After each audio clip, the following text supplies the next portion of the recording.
Brothers and sisters, comrades and friends, welcome to another edition of Jacobin Weekends. I am your host, Nando Vila. My regular co-host, Anna Kasparian, is off today, so we have the lovely, the talented, the brilliant Ariella Thornhill. Ariella, how are you? Pretty good, Nando. Thanks for having me. It's nice to be back on weekends. You know, you're a returning co-host, and it couldn't be a bigger pleasure for me to have you back. Well, thanks. Yeah, I miss Anna, but I'll see her next week. Absolutely. And, you know, we have a great show for you guys today. We have Slavoj Žižek, who's going to come and talk to us about all the stuff that's going on. We're going to have some fun with him. Yeah. Are you excited? We'll cover everything. I want to ask him if he watched Wonder Woman 1984. I'm curious what he thinks about it. I need to get his take on that. You know, it's been panned as this like absolute feminist flop, but maybe there's some hidden message there that he can glean out for us. Feminist flop is my stripper name. Now, Ariella, what do you make of all the stuff that's going on? What's your general take? Because we had our whole show last week was dedicated to like what was going on in the news with the stuff in the Capitol. What is your general take on all that stuff? Well, I do think, you know, there's a group of people that are like, are you surprised this happened? We've been warning you about this for years. It is interesting that the people saying that they've been warning us about it for years weren't the FBI, considering they've been seeing this kind of mounting white supremacist violence. But I also think that when you see these kind of like fractured, club-based, sort of like identity-based groups, they're not just after a political end. And I think they're able to posture like they have a actual like political framework, because a big part of the left, and I mean the liberal left and progressive left, has been focusing so much on identity and white privilege as a kind of marker of social value and material worth and the ability to gain resources and have mobility. And they've spelled out an economic platform for white supremacy, right? So it's like you only have these things on account of your white privilege. You are no doubt going to have a segment of people who are like, well, that's terrible and unfair. And another segment that are like, I will defend it with my life. Yeah, I'll take that. I'll re-up on that. Yeah. Yeah, I think that's what we saw. I think it'll be interesting to see, you know, what level of collusion there was between certain parts of the Senate and the police force, et cetera. But I think kind of my bigger worry is the way that the state security apparatus will just pounce on this moment. I mean, we've seen this ballooning expansion of executive power. I think we forget that in the Bush years, they were arresting American citizens, and Obama killed an American citizen abroad with no oversight whatsoever. We don't want this to be another moment where they can kind of sink their teeth in, but you know, the left really has no choice there. Well, there's been like kind of a ongoing discussion, debate over like the term fascism, for example. And it strikes me as like, I remember those Bush years, especially like 2002, 2003. That was way closer to me to what like fascism looks like than, you know, the Trump administration. I mean, where it's just like the entire apparatus of the country was just mobilized in a way that I could never, I don't think we've seen in a long, long time. Just like every single media structure, power structure was just like ready for war, all out mobilization, and just the Trump administration never got that. No, they do attack people when there's no consensus behind their platform, but there's no hegemonic consensus, right? It's not being like worked into the military, into executive power, into every branch of government in the way that we saw during the Bush years, which was staggering and absolutely directly led to, unsanctioned bombings of Yemen or Libya. Like, we've watched the US wreak havoc on various countries throughout the world as a direct result of this kind of unquestioned power that we gained after 9/11. And then, go after our own citizens. We just saw Julian Assange is not getting extradited, which I think is a win for the left. But, the overall outcome isn't super positive in terms of, protecting whistleblowers, making sure there's government accountability.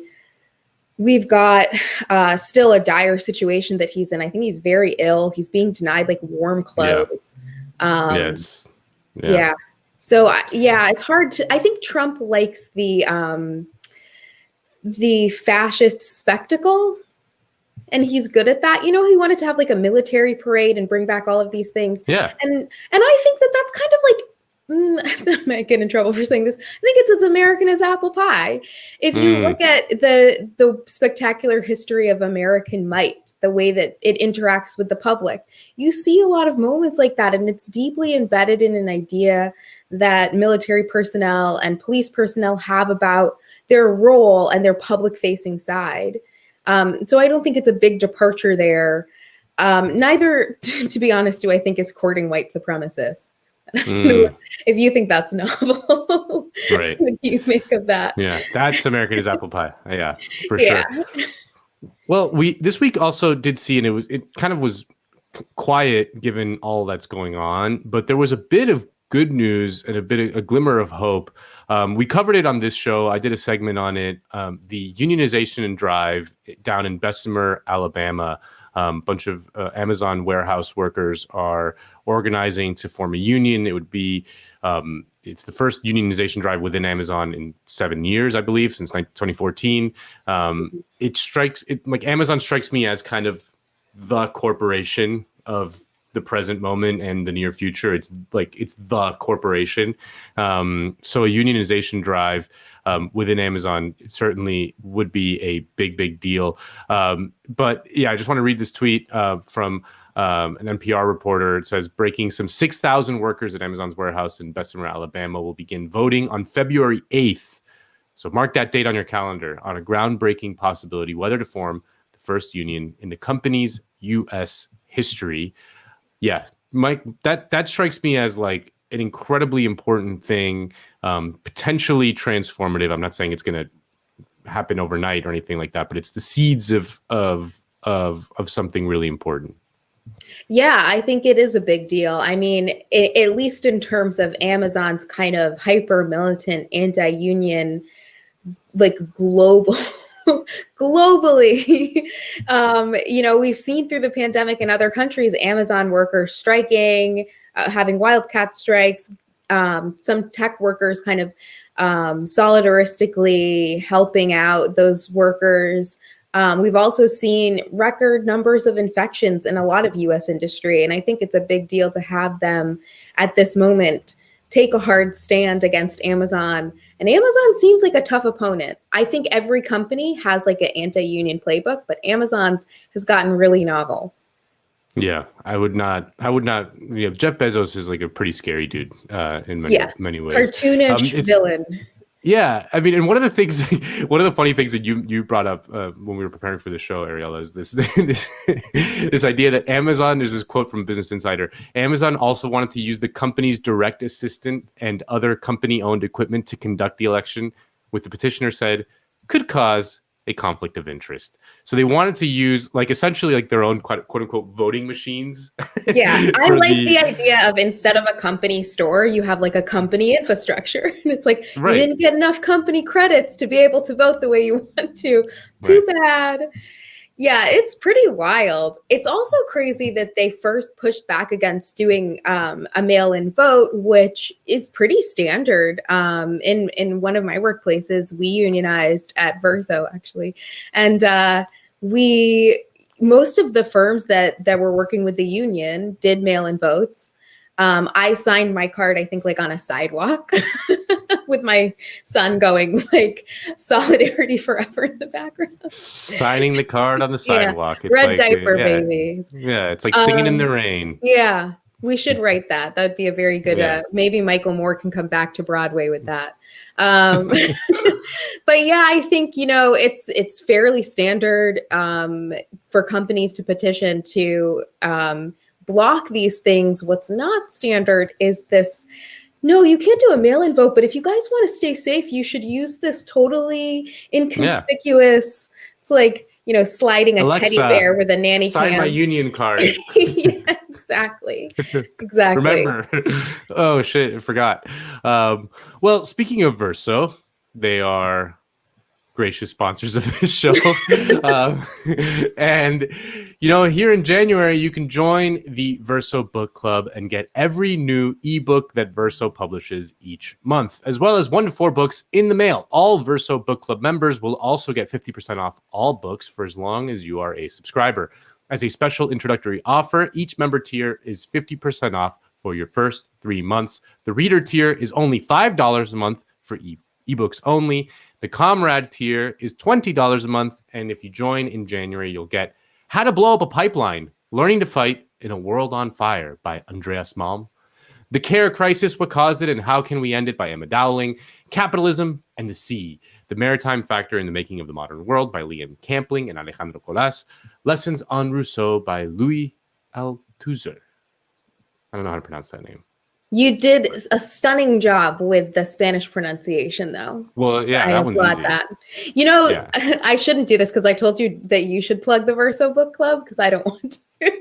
Not because I don't like it. I actually love that model. I think it's really nice. Most companies are moving to a subscription model, and you can get our books for pretty cheap. But the other nice thing is, we're going to start digitizing our whole backlist. So if you want to just join at the reader level, we'll be introducing more ebooks from, the 60s and the greatest hits of the 60s, 70s, and today.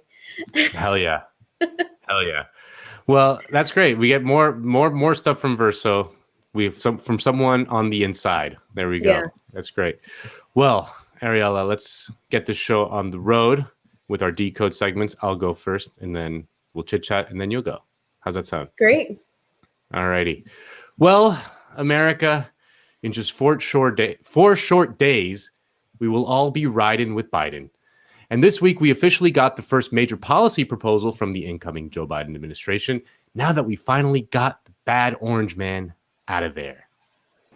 Melissa, the Biden administration is unveiling a $1.9 trillion economic proposal that will serve as the opening point for negotiations with Congress for a first stage rescue package as it tries to grapple with both the economic crisis and the pandemic during the first weeks in office. $1.9 trillion. That seems like a lot of money to me. Remember, when the Obama administration passed a stimulus bill in the wake of the 2008 financial crisis, it was only in the $700 billion range.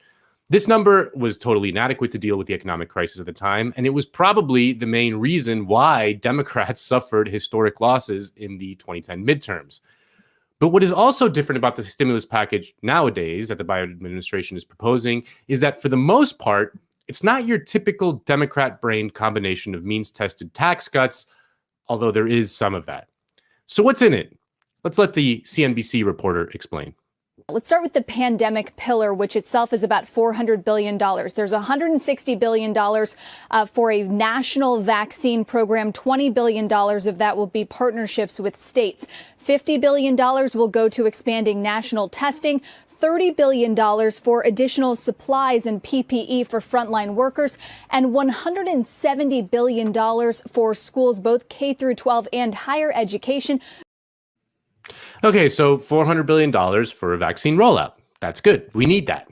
Getting the vaccine in as many people's hands as possible in the quickest way possible is the most important thing that the Biden administration can do right now. And Biden is promising to increase the federal government's role in the vaccine rollout, which is also a good thing because the federal government is big and powerful and can more easily coordinate than if you just leave it up to our dysfunctional federalized system. So that's good. What else is in there? As for the second pillar, $1 trillion in direct aid to individuals through several different programs. First, another $1,400 per person check. That's on top of the $600 checks authorized in December. An increase of weekly federal employment benefits to $400 a week that would go until the end of September. $30 billion in rental assistance and extending the eviction ban through September, increasing earned income and child care tax credits, and also raising the minimum wage to $15 an hour. Okay, so $1 trillion in direct aid to people. That sounds good. But remember how Ossoff and Warnock ran on the plank that if you elected them to the Senate, you'd get a $2,000 check? Well, it turns out that the Democrats are now saying that it's actually $1,400 checks because you already got the $600 checks from the last bill. And here's where we start to see that Democrat brain disease creep in a little bit. $2,000 checks have become a symbolic benchmark, something to rally people around. The difference between $1,400 checks and $2,000 checks is about $200 billion in total. The total bill is $1.9 trillion as it stands. Why not start with $2.1 trillion and go from there? I mean, what difference is it? $200 billion here or there? It's not a big deal. Anyway, there is this federal $15 minimum wage plank in there, which is really remarkable for anyone who is old enough to remember when the Fight for 15 movement started back in 2012 and how annoying liberals were when they laughed at them for being totally unrealistic. Not so funny anymore, huh? Well, the Biden plan also has a pretty substantial increase in childcare subsidies. The problem is that they come in the form of a tax credit. And as David Dane writes, the bill adopts the Brown-Bennett expansion of the child tax credit to $3,600 a year for children under 6 or $3,000 a year for children between 6 and 17. It's only a one-year expansion, as is an expansion of the earned income tax credit and money for the welfare block grant. There are much better ways to deliver these benefits, like with a flat check, than through a tax credit, which families won't see until 2022 and which denies the lowest income people in the economy any benefits. Again, Democrat brain, delivering a childcare benefit through a tax credit bizarrely means that the poorest families, aka the ones that need it the most, don't get it. Matt Brunig has proposed an alternative model. Why don't we just send every parent checks in the mail? He writes, I argue that we should have the Social Security Administration simply send out $374 every month to every child in the country. The $374 figure is chosen because under the federal poverty guidelines, this is the amount it would take to ensure that no family ever slips into poverty solely because they added a child to their family. Again, this is the kind of simple policy that, if enacted, would transform the country and also ensure democratic victories for a generation. But they want tax credits. Okay, what else is in there? Finally, the Biden team is proposing $350 billion for state and local governments, $20 billion for public transit, and a $50 billion increase to small business disaster grant and loan programs. Okay, so that's money for state and local governments, which they desperately need. See, in our system, state and local governments can't run a deficit. So when the coronavirus hit, their tax base was absolutely destroyed because economic activity stopped. So that means local governments have to slash budgets and fire workers precisely when they needed them the most during an emergency. If you're thinking to yourself, wow, what a dumb system we have, well, you would be correct. We do have a very dumb system. So this Biden stimulus plan has a lot of good stuff in it. It is not a socialist budget that we at Jacobin would have proposed. It doesn't nationalize entire industries, for example. But I think it's safe to say that given what we know about Joe Biden and the Democrats, it's better than expected. Now the problem will be passing it. And in the words of Del Preston in Wayne's World 2, that's a whole other story altogether. You see, as Bloomberg writes, Biden is going to look to pass this with Republican support. Quote, President-elect Joe Biden will seek a deal with Republicans on another round of COVID-19 relief, rather than attempting to ram a package through without their support, according to two people familiar with the matter. The approach could mean a smaller initial package that features some priorities favored by Senate Republican leader Mitch McConnell. The idea is to forego using a special budget process that would remove the need to get the support of at least 10 Republicans in the Senate. Bipartisanship. It just gets the Democrats hard. That's what really, really, really gets them going. They're so terrified of doing anything on their own, and they always want to appear bipartisan, even though the people they are trying to be bipartisan with just whipped up their base into such a frenzy that they stormed the Capitol building just last week. Obama, for his part, spent 8 years trying to do the same thing, to win over Republicans, and look what it got him. And that Republican Party back then was tame compared to what it is now. The Democrats could push most of this package through a process called budget reconciliation.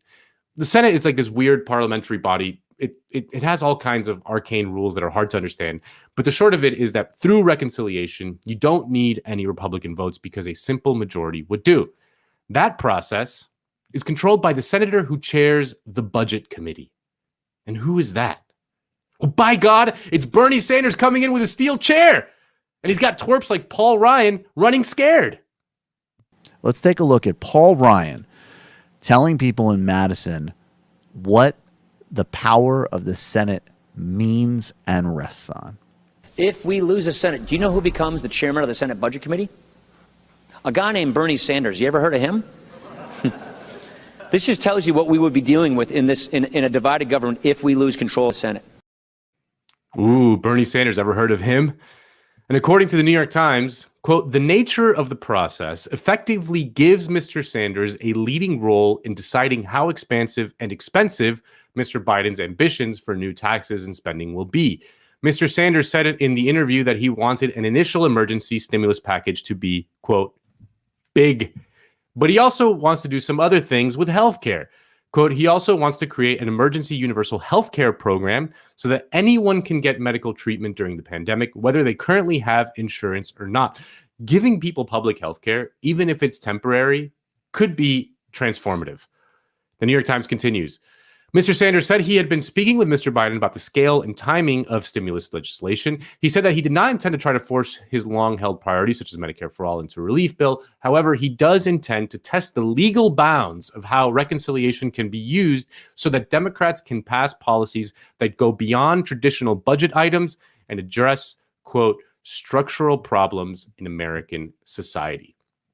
So Biden is going to try to pass his pretty ambitious bill through regular order. But that seems like it's going to be a non-starter with Republicans, so it's going to waste a bunch of time.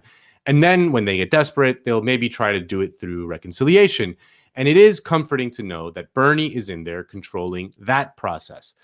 And as I was looking through the business channels to research this segment, I was struck by just how eager Wall Street investor types were for this stimulus package to pass. I mean, this segment on CNBC was fairly typical. I was looking at some of the responses, for example, from Kevin Brady and House GOP leadership. And the general tone is, here we go again, trying to recapture what they didn't get in the HEROES Act, a grab bag of goodies from the Democrats. Do you think that really slows down what the president-elect is trying to get? I don't think so. I mean, I know Kevin Brady, and I have a lot of respect for him. But he is one of the traditional deficit hawks that have been dwindling in the Republican Party, and given the data that's come in recent years, I just don't think the deficit is going to play right now as a major political issue, although there remains a cadre of Republicans, but not enough to really, I think, block this. Are the deficit hawks losing their mojo? I mean, and then I kept watching and my eyes almost popped out of my head when I saw this guy. And then, Jim, we go from this proposal to the next potential one, of course, focus on infrastructure, something that I think much of corporate America certainly supports, even if their tax rates were to go up a bit. Corporate America supporting infrastructure, even if their tax rates go up a bit? Well, as producer Kale pointed out to me in a text, the left has to get the idea out of its head that in neoliberalism, capitalists want the state to do nothing. It's there to rationalize the contradictions and mitigate crises. It has a very important role to play, and it, of course, is mostly focused on figuring out the best political actions to help the most important sectors of capital. And the irony is that under Obama, the resistance to a large stimulus was absolutely hegemonic. It wasn't just Republicans, but important people within his own administration, like Rahm Emanuel and Larry Summers, who worked hard to limit the size of the package, which ultimately doomed his presidency. Now, in 2021, there will be resistance, but I get the sense that it is not as hegemonic as it was in 2009. The impact of the twin Sanders presidential campaigns, the organizing of volunteer and membership organizations, and some renewed labor militancy might be causing the left to be punching above its weight a bit right now. But that doesn't mean the Democrats won't fuck it up. They have been known to step on the rake in the past. And we should never forget capital's ability to strike back against politicians deviating from their interests. We have a long way to go to execute our political program. But if Joe Biden, the least inspiring man in the history of the world, manages to pass something meaningful during this crisis, it will go a long way to ensuring that he won't fail in the way his former boss did. Ariella, budget talk, baby. That's what we're doing here. Yeah, I think we should start calling this show Squawk on the Street. I don't know how we missed that. It's so good. Yeah, I think Kale's point about, the role of the state is interesting. And for the last few years of the Trump presidency, I don't have this article to pull up right now, but the steelworkers unions were looking to invest in infrastructure and were pushing him to do that. They were like, this is a huge part of your campaign. We want to partner with you. And they came to the conclusion that it was just rhetoric. So it'll be interesting to see when they've already, been lobbying for this, what they will do about Biden's promises around infrastructure. And I think Capitol's approach to it is, yes, give us better roads and bridges. They're crumbling and we need them for our logistics, particularly with things moving towards shipping. I think we might see less resistance there because the money that they'll get in terms of the, tax increases, which, that doesn't mean much to them. I don't think that that's going to happen. But the money that they'll be getting or saving rather from these investments will be pretty significant for their business models. So yeah, I think that that's where some of that support lies. They want the state to step in and fix it when it's good for business. And, this may be a case when that is. Yeah, I couldn't help but find it funny that Joe Biden, who's just, I find to be like a ridiculous figure in so many ways, just like he makes me laugh in a way that other politicians don't. When he bites your finger. Yeah, when he bites your finger, when he just talks about random things that from like the 1950s that no one cares about, or when he cuts an ad about like driving a car up and down a driveway saying like, oh boy, my dad could drive a car. And it's like, I just find him to be like a totally, absolutely ludicrous figure. Whereas Obama, who I don't like at all, but you can recognize as a kind of impressive figure and very kind of resplendent in many ways. And obviously very intelligent and all the adjectives you could come up with. But because he, in the time he came up in, like austerity was just so hegemonic, not just here, but in Europe, that his presidency was just ultimately a total disaster. That Joe Biden, this like bumbling idiot, ludicrous figure, like if the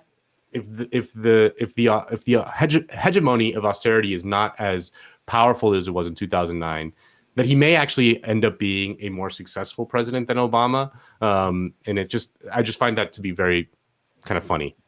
Yeah, I think part of their bipartisanship addiction is that it's a lot better to act like weakness, political weakness is a part of your strategy than it is to admit, full out that you have no power, because that's what Obama was facing in his second term. And, to say, well, it's actually a virtue. It's turning the political weakness of that moment into a humble brag. Like, I'm just so bipartisan, I couldn't get anything done. Right. And I think the Democrats are really good at that. And I think they use it when it works to keep their message clear, right? Obama could say, I'm ambitious. These are the things that I want to do. I came up as a community organizer. I care about working people. He delivered a lot of speeches during the Bush administration about how exactly the stimulus money should be spent. He focused on, relief for the middle class. That rhetoric didn't come out of nowhere. But then when it became impossible to push it through, or maybe undesirable politically for him and for the donor class of the Democrats, you pivot to, sorry, I'm too bipartisan to do anything. And you scapegoat the bipartisanship. And I think the Democrats are really good at, kind of tricking the public into thinking that their weakness isn't deliberate. They did this with the Supreme Court nomination of Amy Coney Barrett, who just helped women not be able to get abortion pills unless they go physically into a clinic, which is great during a pandemic. And, I don't think that they wanted her out. I think that they wanted her in. She's a bulldog for capital. She hates workers. If you look at the other things that she does besides her like Christian cult that she's in, she has thwarted worker power in every case that it's been brought to her. And the Democrats were like, oh, what can we do? Oh, it's so bad. You should keep donating to us. Maybe one day we'll have the power to fix this. So, yeah, I think they're playing us a little bit with this. And I think it'll be interesting if there's a kind of realignment or even like a minor shift against austerity during the Biden administration. I think we're going to be hearing about some tactics that they'll say are novel, that they'll say were inaccessible previously, that actually were there the entire time. And I think a big part of their kind of caveat in the bill is that they're working it into the tax code, with the earned income tax credit. That's the way that Obama approached the Affordable Care Act. The politics of, the U.S. tax code is a different game, I think, than the politics of the social safety net. Yeah. Well, Ariella, what do you got? Yeah, speaking of the social safety net. Yeah. I wanted to talk about the push to vaccinate prisoners during the COVID crisis. And when I was looking into this, Jacobin's covered this, but surprisingly, the mainstream media has covered it quite a bit as well. So the U.S. has another exceptional record under its belt. The COVID cases have topped 23.6 million. And as the vaccination continues to roll out across the country, people are making the case for early vaccination of prisoners. And this ranges from mainstream outlets like USA Today, the New York Times, the Washington Post, to state politicians, for instance, in Massachusetts, where they prioritize vaccination for inmates. And even the CDC recommends that inmates receive the vaccine in the first wave. The COVID crisis has justifiably led to an increased concern around prisoners' health care, not simply because they are an exceptionally vulnerable population, but also because prisons and jails are acting as vectors for the spread of the disease.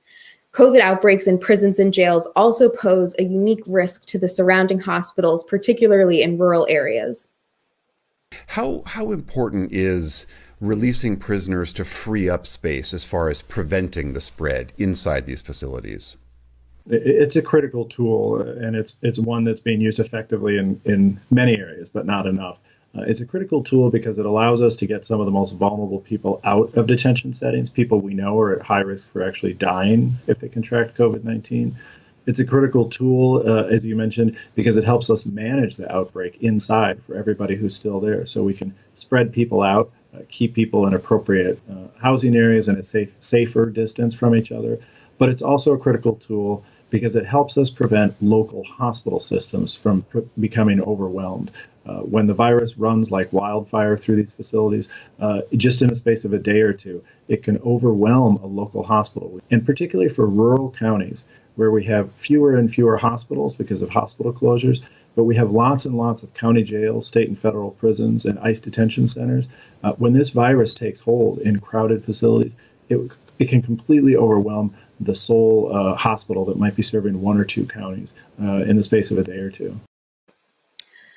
Particularly in rural areas, there's been an increase in the amount of jails and prisons and a decrease in the amount of hospitals, and those areas are getting hit hard, particularly because they rely on those places as centers for employment. So you have people going in and out of those areas and then into communities that are underserved and underinsured, and it's a recipe for disaster. There's an urgent utilitarian, legal, and ethical argument for taking drastic measures to prevent COVID from spreading in jails and prisons through early release, vaccines for all prisoners and staff, and increasing the quality of food, living conditions, and medical care, which hasn't had as much of a focus as the vaccination. And it's pretty offensive and horrible that even though there's an increased focus on the absolutely grim prospects for a person with COVID in a jail, we are not focusing also on the fact that their food, living conditions, and medical care are inadequate to begin with. There's been great coverage about public health, prisons, and COVID on the Jacobin website, and I encourage you to check out these articles. They tackle the issue from a socialist perspective, which is what we need. We also need to be constantly expanding that perspective. I think it's great that there's some consensus between the mainstream media right now and socialists. We should be vaccinating the most vulnerable. That includes people outside of the United States as well. And we'll bring that up with Žižek later. So the utilitarian case is strong, and without controlling the spread in prisons, we risk the health of those inside and outside of their walls, which is abundantly clear in mainstream and indie coverage. The legal argument is undeniable. Prisoners are the only people in the US that are constitutionally guaranteed the right to healthcare through the Eighth Amendment. And this is a right that they fought hard for since the 60s. But prisoners are being left alone to die in horrific conditions with absolutely no accountability from the system that has incarcerated them. The ethical argument speaks for itself. 1 in 5 prisoners has COVID. That's around 343,000 people. And that's a higher positivity rate than many countries and many counties outside of those jails and prisons. So far, more than 1,700 people have died. Here's a clip of Lewis Clark, an inmate at the Stateville Correction Facility, talking about conditions in the prison's quarantine unit. Guards moved him into a quarantine area known to inmates as Tent City. The shower is ice cold. All of the inmates with COVID-19 in Tent City is subject to use the same toilet, sinks, and showers. The conditions, Floor to be flooded with feces and urine. Lewis says, are horrifying. The quarantine tent is infested with roaches. Lewis is from Rock Island. At the age of 14, he stole a car. At 16, he was charged with aggravated battery on a peace officer and sentenced to 2 years in prison. While behind bars, Lewis claims he was being targeted by fellow inmates and guards. They didn't keep him safe. Weapons were found in his possession. My brother did get caught with some weapons. And he was sentenced to an additional 29 years. And I have less than 3 years left on the last weapon case. Lewis is now suing the prison for failing to provide him with medical treatment. This court document alleges that he became a target of repeated retaliatory measures taken by Illinois Department of Corrections, such as cancelling his medical appointments. They are acting with deliberate indifference to a prison condition and depriving the sick inmates of a basic need. The ethical case there is clear in terms of our moral obligation to relieve suffering. When you hear a person talking about living in conditions like that, it's difficult to imagine that that's the case for millions of people across this country. But the socialist ethics of it are a little bit deeper. We have a moral right to science as the property of the people. We have a moral right to the resources that working people create for the good of working people. And we are not distributing them in a way that meets the mandate of the morality and the ethics of what working people have made. The utilitarian and ethical cases for early release, vaccination, and safe housing extend beyond this crisis.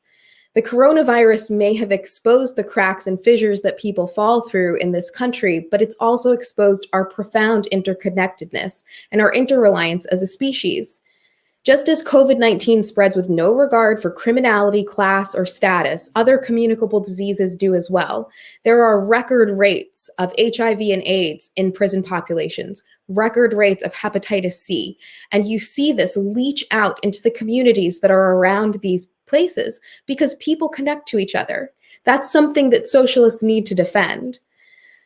Just as COVID-19 has changed our focus on the right that prisoners have for healthcare, we need to look at the gaps that already exist in that system. Prisoners struggle to get adequate care through third-party contractors, overstretched staff, and even then, in at least 35 states, inmates have to pay co-pays that can range from a few dollars to $100, while the work they do in prisons pays them pennies an hour.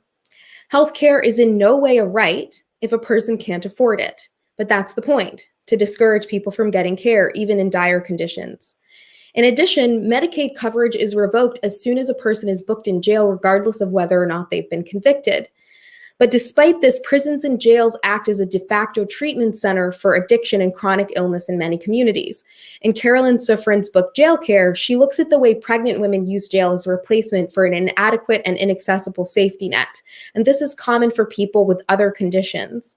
The left has heavily criticized the use of police to solve social issues, and rightly so. But we need to extend the same criticism to the use of jails and prisons to treat the chronically ill, those suffering with addiction, or those who are simply unable to afford care in other places. And when people lose benefits like Medicaid after being booked, their families suffer, and the cycle of poverty and pain continues. Here's a quote from a CNN story about a woman who lost coverage when she was put in jail. Quote, another Douglas County inmate, Julia Conger, is a single mother of 4 children who was jailed in January for unlawful possession of someone else's debit card. She had been supporting her kids with her disability benefits, and they also received health care through her Medicaid coverage, both of which ceased when Conger went to jail. When her sister took Conger's daughter to the dentist for a tooth problem, she was no longer covered. It's causing my daughter pain, Conger says, and it's terrible for me not being able to do anything. Prisoners' health also suffers when they're in jail, as does their families, and this creates a dynamic that lasts for years and does not stop once these people aren't incarcerated. They leave with higher rates of chronic illness and disease than any other population. Now, because of this highly contagious disease, the public safety issues posed by the treatment of prisoners are being cast in a new light, and that's good. We need the focus to be on the most vulnerable in this crisis because their vulnerabilities are ours. But mass incarceration is its own disease in many communities. Multiple studies show the effects of incarceration account for poorer health outcomes, increased levels of mental illness, and higher mortality rates community-wide. This is a quote from a study that says, from the National Academics of Sciences, saying, quote, people leaving jail and prison typically return to communities characterized by poor health outcomes and limited access to primary care. Controlling for a range of factors that affect health, counties with higher incarceration rates have 3% higher mortality rates compared with communities with lower incarceration rates. So yes, we urgently need early release. Yes, we need humane conditions for the duration of the pandemic and after. And yes, we need vaccines for all prisoners. But just as urgently, we need Medicaid expansion and ultimately Medicare for all. To deny prisoners care doesn't just affect them. And this is true for COVID, as it is for mental health, drug addiction, poverty, and chronic illnesses. We have an unprecedented moment where people at all levels of government and media are focused on the public health crisis in prisons and jails, and we need to expand that attention. Make the case that the crisis doesn't just stop with COVID. The utilitarian argument and the ethical arguments here are one and the same.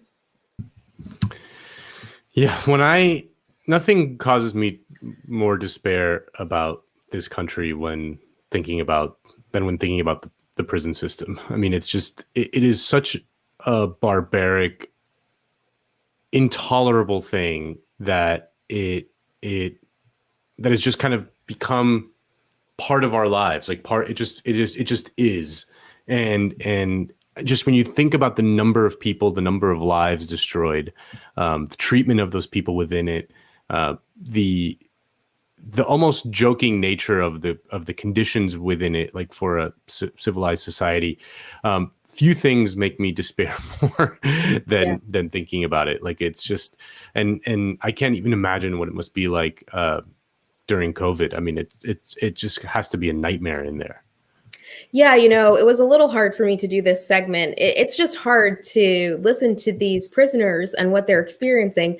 But my niece was in a kind of release house, and then she got COVID and she was put back in prison to serve 2 more weeks on her sentence right after she recovered from being on a ventilator.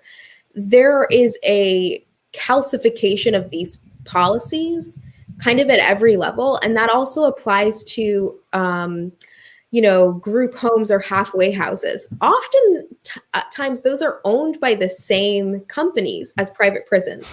So Geo Group is a huge owner in private prisons, and they also own halfway houses, and they're denying release. They're actually quarantining people in these halfway homes, parolees, and not letting them leave, not letting them speak to the media. There are COVID outbreaks there as well. That's receiving less coverage than the issue in prisons and jails, but it's just as serious, and it's the same actors involved. And of course, the ICE detention centers, where not only do you have a range of abuses around COVID, you have forced sterilization, medical procedures that women have not had any consent to. And that's also a common feature of prisons and jails. It's just one of the most kind of bleak, despairing places, but we have a unprecedented moment of attention on it right now in this country, where people are actually talking about it as a social issue rather than ignoring it or acting like it's an aberration. And I think we need to seize on that. Yeah, and this thing that the Trump administration has done in the last couple months, where they're just kind of speeding up the federal executions of inmates on death row, which, as I understand it, there hadn't been a federal execution in a very long time, in several years. Most of the executions that have happened occur at the state level, and that just as soon as like they're about to get out the door, they just speed up this federal execution system, and it's like the barbarity and humanity of it is it just makes me, like you said, it's absolutely bleak, makes me despair, and it's just the sort of violence that undergirds all of our systems is just, I mean, what do you make of, like, what do you think the role of it plays in the broader system, in the broader society, this like absolute brutality of our prison system? Well, I think that there's two sides there. I think with the Trump executions, he's trying to play to the, law and order component of his base. And so executions are a spectacular way of kind of appealing politically to a group of people. And we saw this with Clinton, we saw this with Bush. So it's not a huge departure there. But I think in terms of the conditions of prisons, this is a disposable population.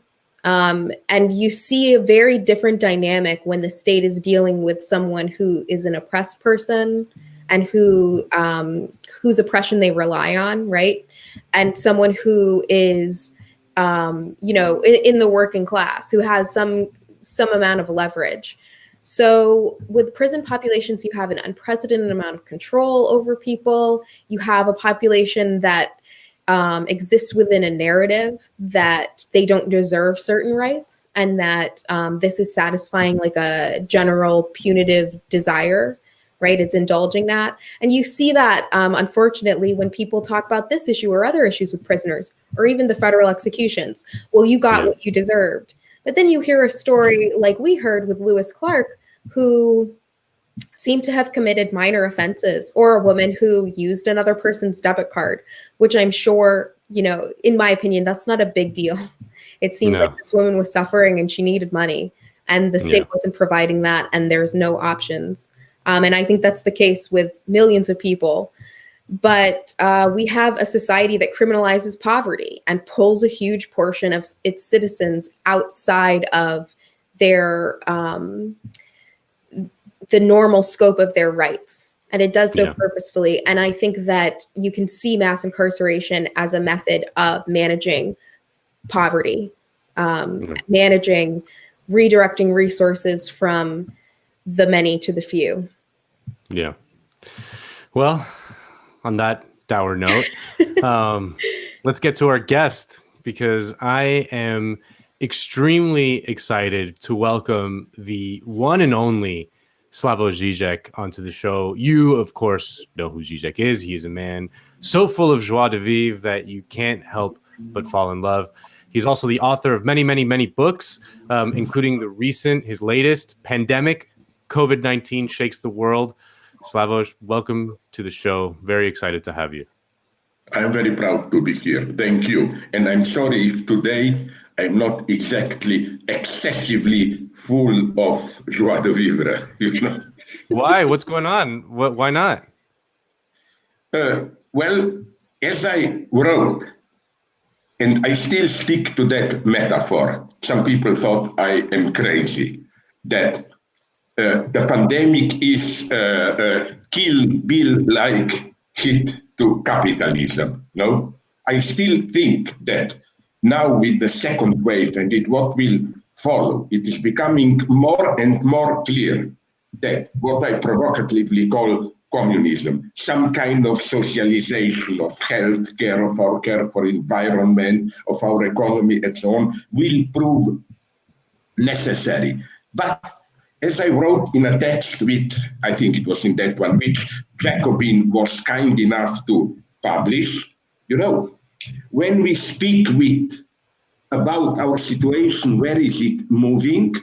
I think the crucial term is a deeply dialectical notion of Marx, which is tendential law. Like Marx speak about the tendential law for the fall of rate of profit. But as Marx added, this is a tendency which can cause counter gesture, a counter movement, so the result is not predestined.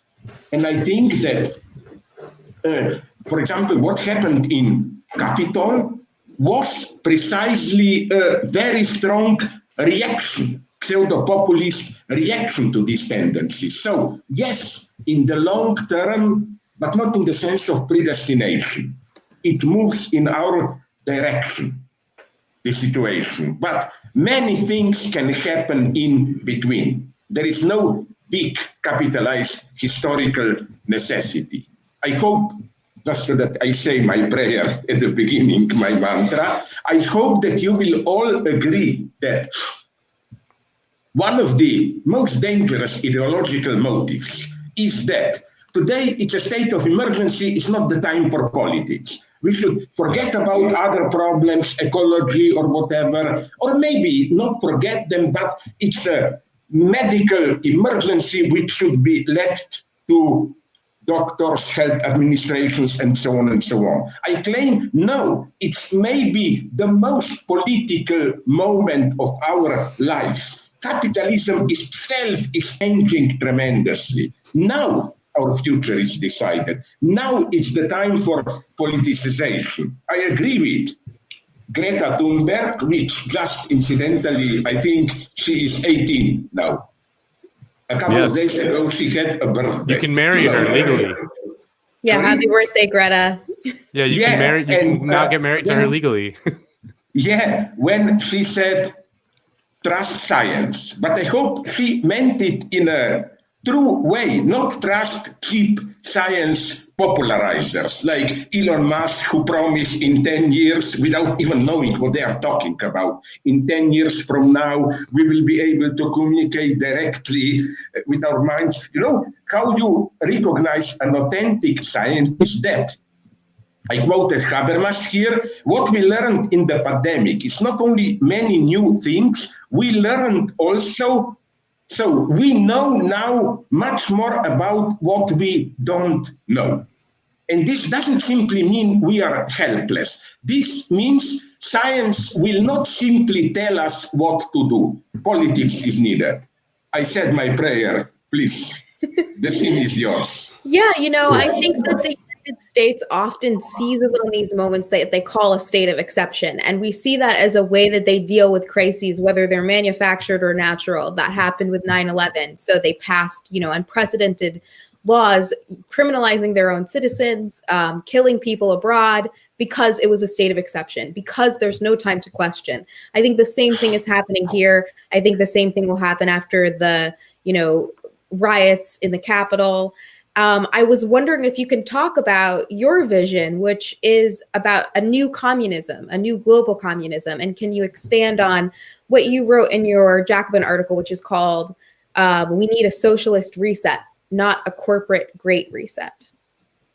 Yes, but you see, I think you may disagree that already this term, the Great Reset, falls into what I was telling about this tendential law. It's a reaction of a obvious, everybody knows this, obvious tendency that the situation is pushing us towards some kind of what I call communism. So this is, I think, the reaction of the big business, this big capital.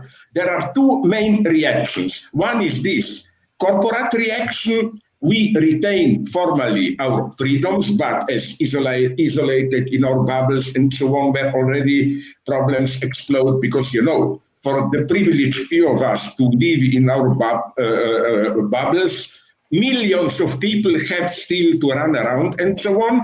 But the other reaction, and I wouldn't underestimate it, is what people often too easily dismiss as Trump's cognitive dissonance and so on. People who, and in a strange way, respect them is not the right word. Just understand them, whatever. You know, I know that the truth of the phrase, we want our life back. Something was stolen from us and we want it back. Elections, our way of life, and so on. I know that. Basically, you know, as a Hegelian, I always look at a particular spin of universal notion. When somebody says, give us our life back, our normality back, we always have to ask ourselves, let's take a closer look. What do they really mean by our life? And you see, it's, to put it in a very, very general way, it's the middle-class white life, discreetly supported by billionaires who prefer to stay in the background. And this is, if I may go into a little bit of a Hegelian political, don't be afraid, reflection. This is how I understand, you see, the political use of Hegel's notion of concrete universality. If I say concrete universality, people react, oh, that madman Hegel who thought that universal idea generates all content out of itself. No. Let's look. I'm sorry if some of you don't know it, but it's crucial today. Let's take another nice example. Black Lives Matter. Obviously, this privileges certain group.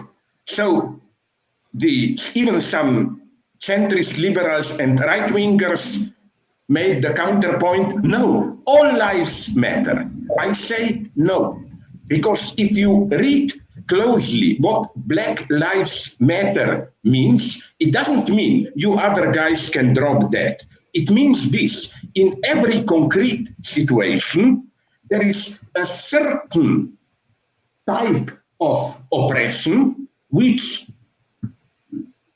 gives the tone or the specific color to the totality. If you talk today about political violence, social violence, violence against other races, police violence, the way blacks are treated is the hidden particular model. It's the model of all violence.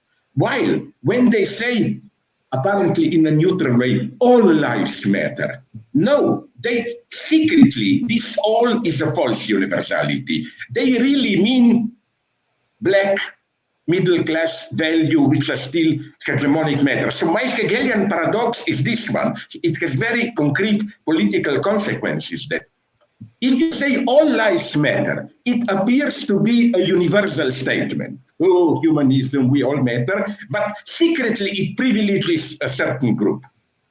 But if you say Black Lives Matter, although it's in its form of appearance a particular statement, it is the only truly universal matters. To give you universal statement. To give you a simple example, if in Germany in the late 30s, you wanted to talk about racism, you should put forward anti-Semitism, the situation of Jews. And today, in Israel and West Bank, I'm telling my friends, if you want really to be anti-racist and also faithful to Jewish legacy, let's say what you are saying about Palestinians in the West Bank. So you see, this is also, I think, in a way, the situation with COVID. It became that concrete universality. We all talk about it, but we should put it in its very complex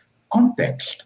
Because first, let's never forget that COVID, as I already said, is not the pandemic. It's not simply a problem of health, of biochemistry, and so on and so on. It's part of our situation of today's global capitalism works, of our the way we relate to nature, and so on and so on. This is why I agree here with a philosopher with whom I otherwise often don't agree, Bruno Latour, who said this is only the beginning.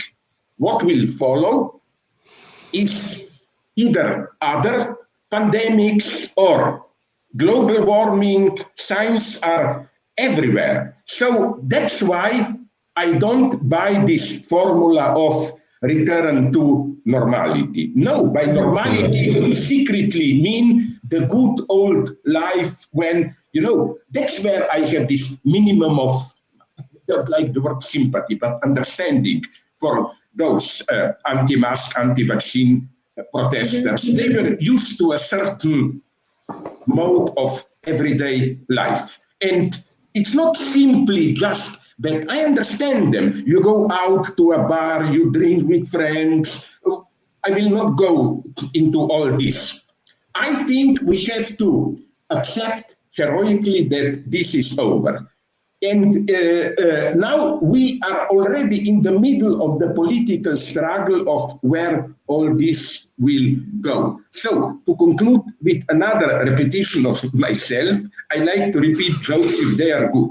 The best joke that I heard along these lines, it's not a joke, is in Chile when protests began in 2019, October. You know that their motto was wonderful one. Not we do a socialist revolution and everything will be okay, but another end of the world is possible. Not the one that the media, and this should be our motto today. Yes, a certain way of life is over, but let's not accept the alternative that is offered to us, either total digital and social control, or on the other side, this false of Trump populist false denial. Because the logic of Trump and his followers is clear, is relatively clear here. You pretend to speak about, let's cut, of course, the bullshit, simply about these middle classes who feel threatened. Mm-hmm. And they feel, that's where conspiracy theory enters. They feel threatened, on the one hand, by COVID, it ruins their way of life.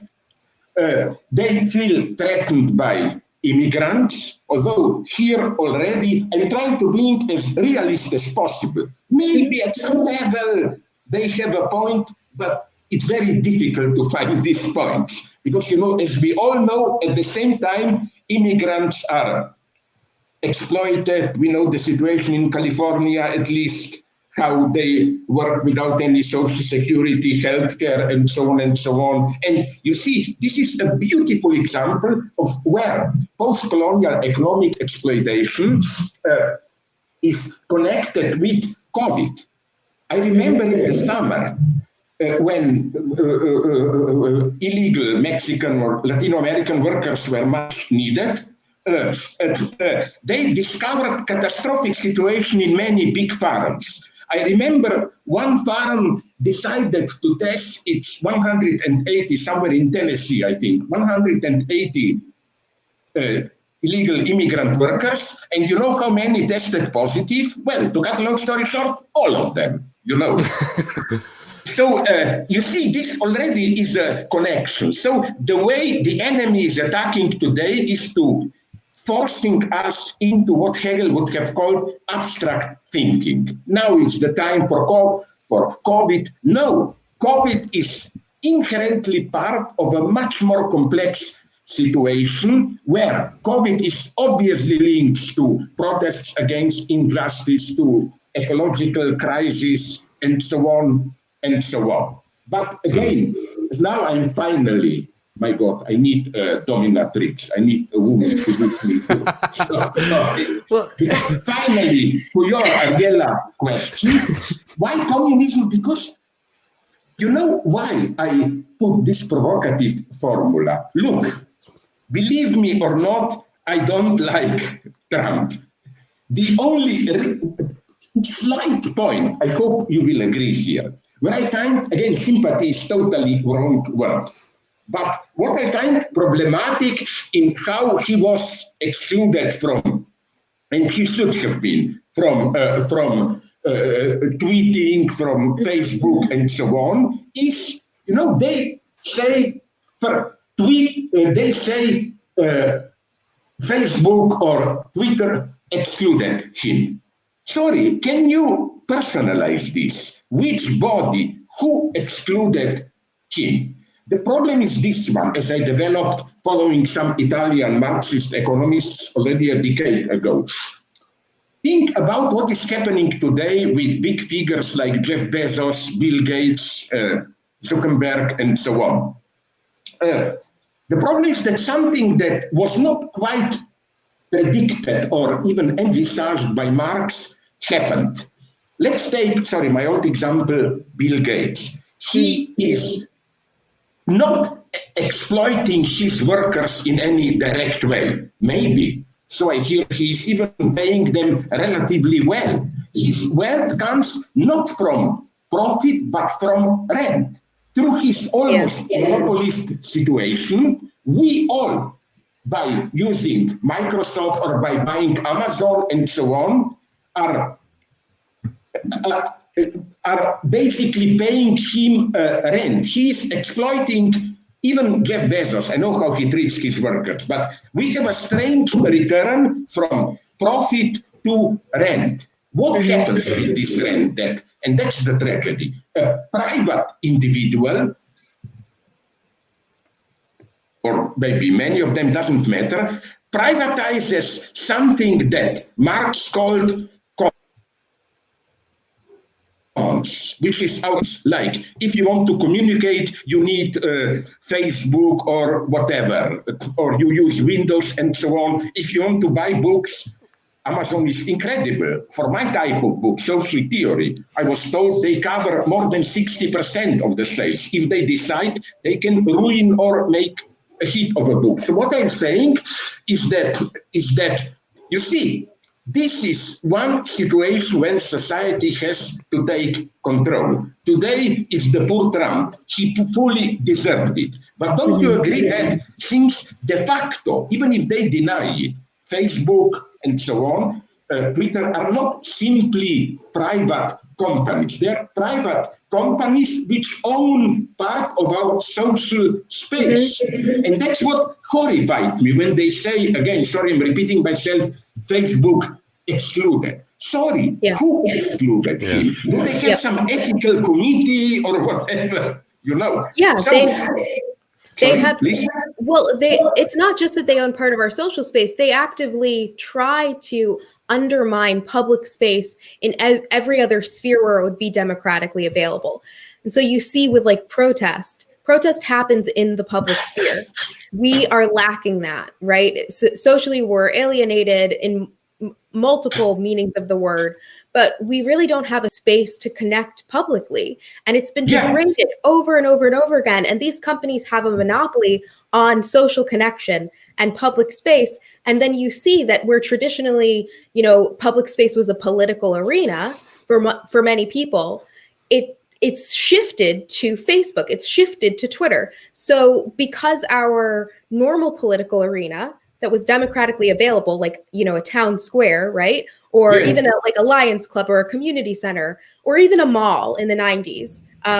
Those were like our last public spaces. Now what we have is Twitter, Facebook, social media, and people are still fighting those political fights. Those are still spaces of this kind of feeling of democratic participation. But these firms have unprecedented tech authoritarian control over them.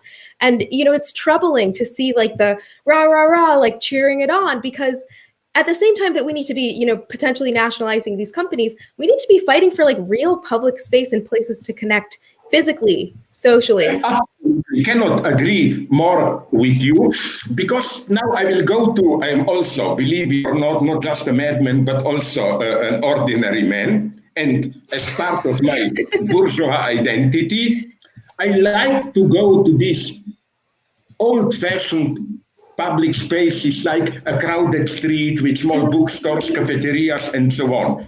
And maybe some of you know it in Santa Monica, south of LA.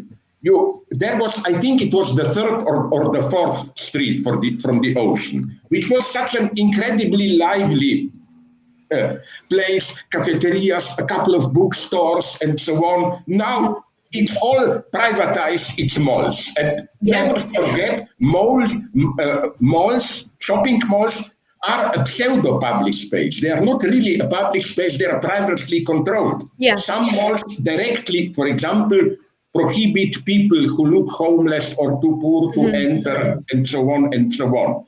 And this, I think, is but a tendency that we have to fight. Why? Because at the same time, as we know, all this media, internet as such, especially, and so on, SMS on iPhones, play a tremendous role in today's social organization, mobilization of us. I here agree with Julian Assange. I think that much more important than disclosing the data about what United States Army, okay, that was important, but nonetheless was doing in Iraq and so on, is he wrote a book on Google. The thesis is Google is a privatized version of NSA, gathering all the information, etc., etc. And that's the danger today. Like we who are talking today, we think we are just communicating in a public space. No, we are already controlled. And that's my answer. I hope you will agree against those who claim, but Assange is unilateral. Why does he focus only on the United States? Why not more on China, Russia, and so on? Well, I agree. I don't defend Putin. I know some of my friends were arrested for, that's the beautiful paradox, for acting in a Marxist way and trying to organize workers around Beijing. But you know what's the point here? In China, people are well aware that they are controlled by state, that they are not free. The ideological attraction and danger of the United States is that people think they are free. And I claim the most effective unfreedom is the unfreedom that you experience as freedom. What can be more free than searching on the web, looking at different clips from movies, talking like we do today, and so on and so on. But everything is not only registered, but also manipulated today. So I agree with you, not only that public space is one of the key points of struggle today, but also that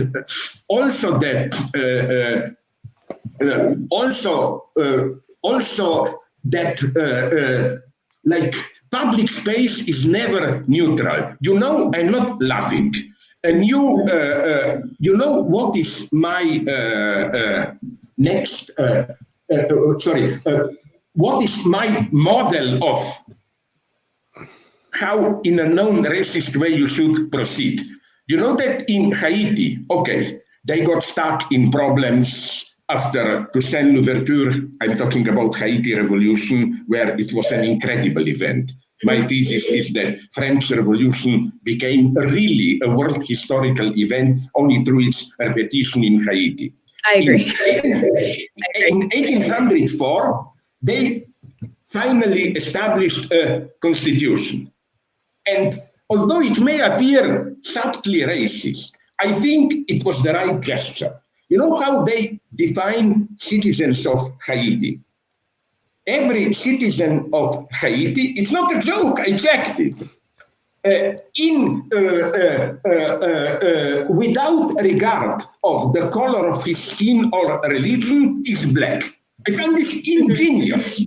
Why? Because it shows the lie of the previous constitution, where de facto it meant, you know, especially with patronizing liberals. Yeah, you black are also human, but this means, but you have to work hard to become like us. Why? It was the hidden standard. And that's why, again, precisely as a universalist, I don't think that Black Lives Matter is in any way close to what I am really sometimes afraid of, so-called identity politics in the bad sense, which neglects universality. No, universality is not excluded. Again, we are back to Hegel, but this is Hegel's lesson for today. Universality, does not mean you should forget your roots. Every great universality is clearly rooted in an even very specific situation. For example, did she die recently? Sorry, it's not a racist, it's my simple senility. Who wrote Beloved? Oh, it's a black lady. Toni Morrison. You know what's interesting? Yeah. Some of my radical leftist friends have problems with her that she's maybe too liberal, but I still say, I tell my students, if you want to learn what is modern universal subjectivity, look at Beloved.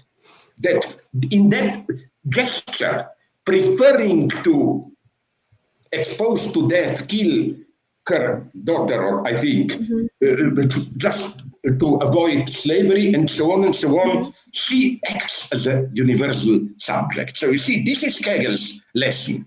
And this should be our, who try to be honest, white, anti-racists to blacks. It's not that you have to make a choice between being truly universal and still sticking to your identity. No, because if our white universal identity excludes your black particular identity, this means it's in another way also particular, even if it appears universal. But that's the miracle for me of that book. And other examples like that. For example, for me, I still think that it was an incredible event which, you know the story, I like to repeat it. It almost made me cry. You know what happened after Toussaint Louverture's death? Napoleon sent a whole army to Haiti, thousands of soldiers to crush the rebellion. And here we already see who are, sorry for the naivety, good white men and bad white men. My God, you see my racist slip. I want you to say black white men. What I'm saying is that Napoleon was horrible there. He said that the case of Haiti, where blacks took power, is so dangerous that not only the revolution have to be defeated, but all have to be killed and new slaves brought. While in contrast to them, the Jacobins received them, the delegation from Haiti years before, and said openly, they are no less French citizens than ourselves. And so, but now the moment of beauty. You know why Napoleon's army lost? You know the story. It makes me cry. It's beautiful. When Napoleon's army was approaching the black army, you know that there were many, Napoleon used them as this secondary force, many Polish soldiers. And they heard certain sounds from the black camp. And they thought, oh, it must be some primitive African tribal songs, whatever. And when they come closer, they discovered the black army. They were singing Marseillaise. And then the Polish army, in Napoleon's army, the Polish soldiers said, wait a minute, are we here on the right side? No, and they changed sides. This is why, even if, unfortunately, in 805-6, I don't know when, things went a little bit wrong, and they decided to kill all white people in Haiti, they explicitly exempted the Poles. You know, so you see how I don't agree when some people criticized me for, but still Marseillaise was a model here. Yes, but it was a model fully appropriated by the black, in the sense that I claim black slaves there had more right to sing Marseillaise than the white soldiers sent there by Napoleon. And if you apply just this criterion, okay, how do you stand towards Haiti, even today? They are still paying the price for that. Even today, it remains the problematic point. Like the big hero of American liberal left, Thomas Jefferson. That was his. He says to Saint Louverture, that's a barbarian, a savage, no debate with him, and so on and so on.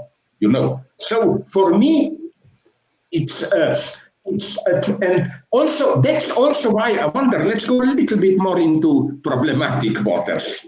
That's why I am not totally at ease with this topic of cultural appropriation as form of neo-colonialism.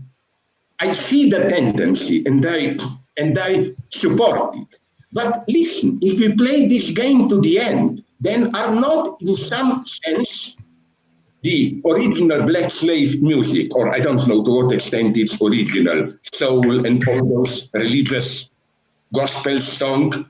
So white or Jewish racist can also say, oh, they appropriated our stuff. Yes, maybe, but in appropriating it, they made it more authentic than the white people who were referring to the same topics and so on and so on. That's why I love, they may appear singular, crazy, but I love this even genetic, all genetic investigations are not just bullshit racist. You discover different things, like an Israeli geneticist, maybe you know the story, discovered by DNA analysis historical, that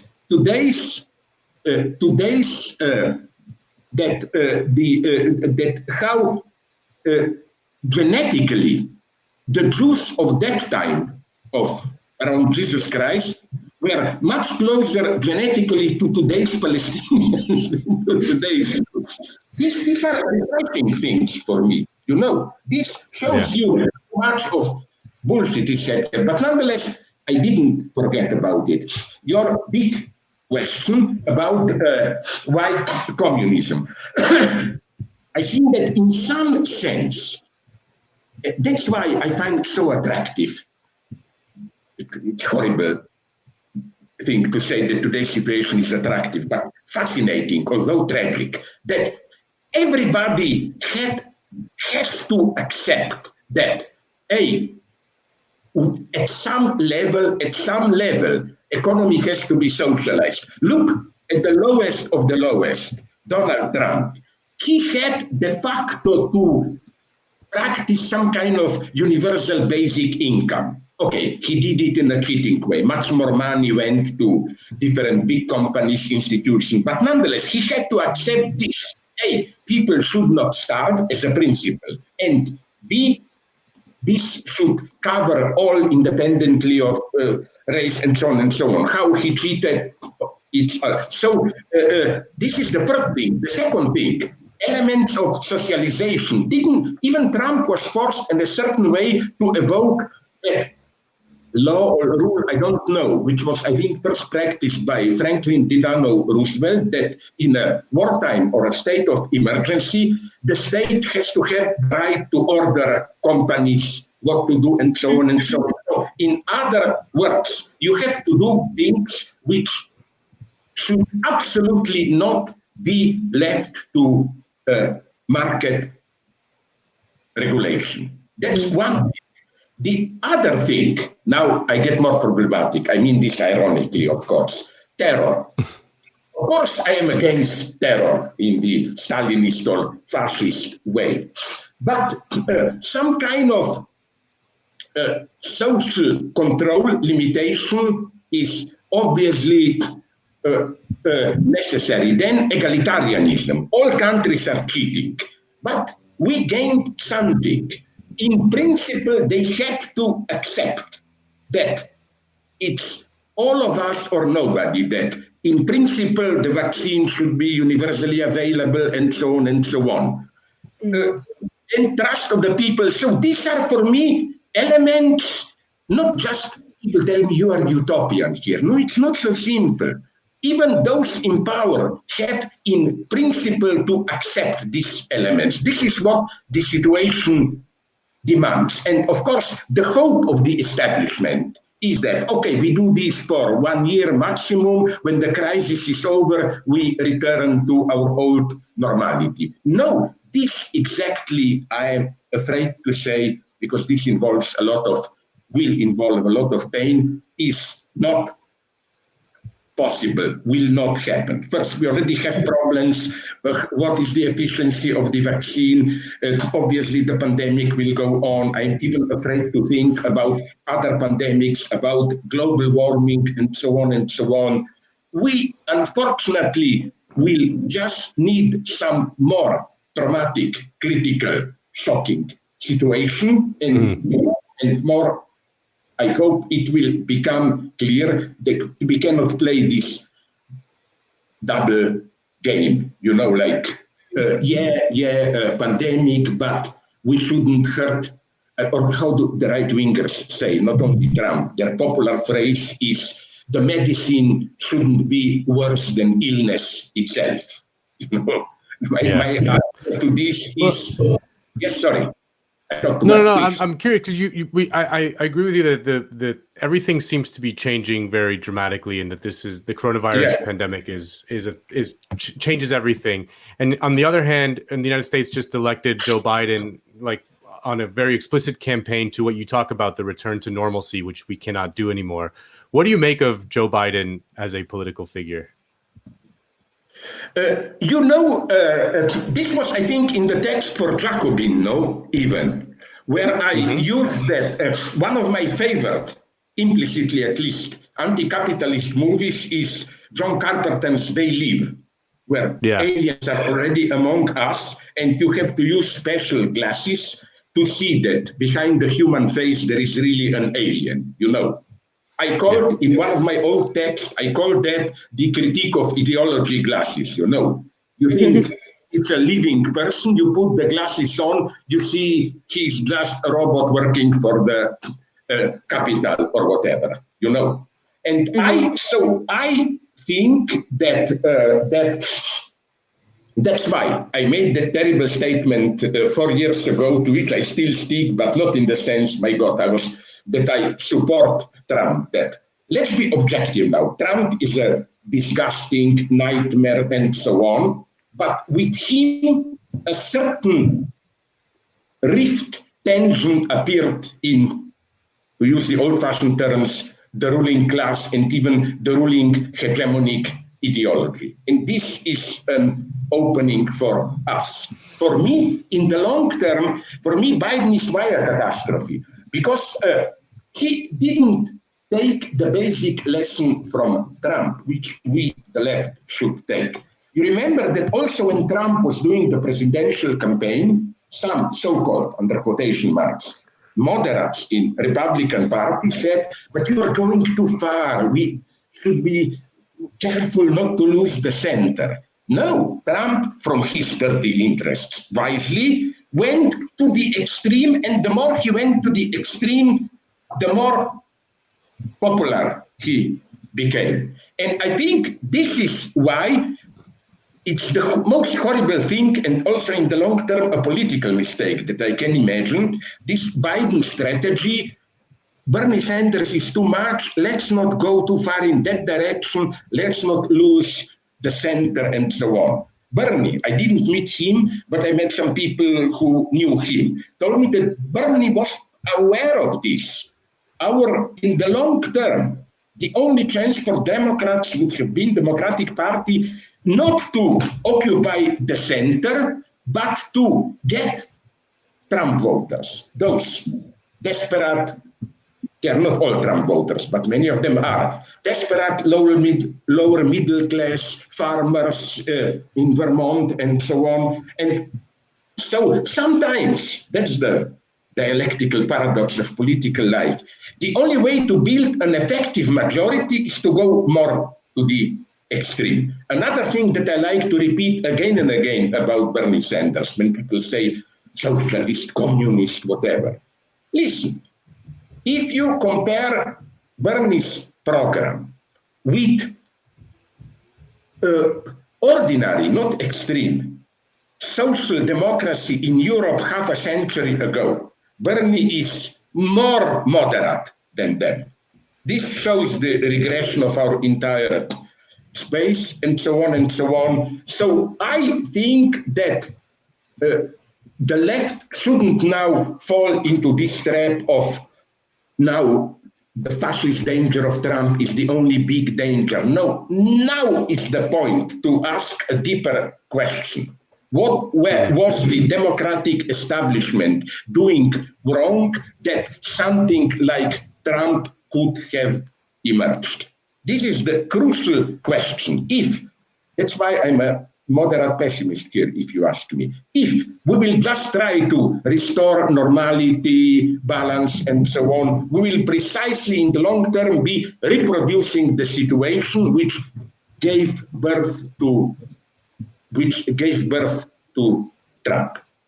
I think it's the ultimate enemy for me, not that they are worse than Trump, I'm not saying this, is this democratic centrist establishment, because they are de facto hegemonic. And whatever you say about Trump, I do hate him, he's incredibly vulgar and so on, but he disturbed this hegemonic center. Let's do the same thing from the left. That's our only chance, I think. Yeah, it seemed like the Democrats felt that the threat coming from Bernie in terms of his destabilization was stronger than what came from Trump, because Trump acted as a solidifying force for their base, including their donor base, whereas Bernie could fracture it and in that way presented a unique problem for them, particularly with their campaign efforts on the ground in down ballot races. Did you read? Sorry, please go on. I interrupted you. I'm very sincerely sorry. It's okay. I wanted to ask you about. Don't provoke me, because if you say it's okay, I'm a madman. Then I will say, if it's okay, then I will do it all the time. Okay. Maybe when I say it's okay, it means that I can deal with it adequately enough. Well, I wanted to ask you about something that you say in your Jacobin article where you're talking about futurology. And I wanted to kind of relate that to the two types of normals that you were talking about before. One is the kind of, well, it's unclear if this was just like a turf laying campaign, but the right wing, let's get back to normal slogan that did resonate with a lot of people. And I think their normal, what that signifier is very different than the Biden campaign's normal. And I think both are depending on what you define as like futurology. And in your article, you say, quote, futurology deals with what is possible. We need to do what is, from the standpoint of the existing global order, impossible. So we've seen, two dominant calls for going back to what is possible, for debating a future based off of what we believe is possible. You're calling for a departure there. Can you, clarify that more and talk to our viewers about what you mean?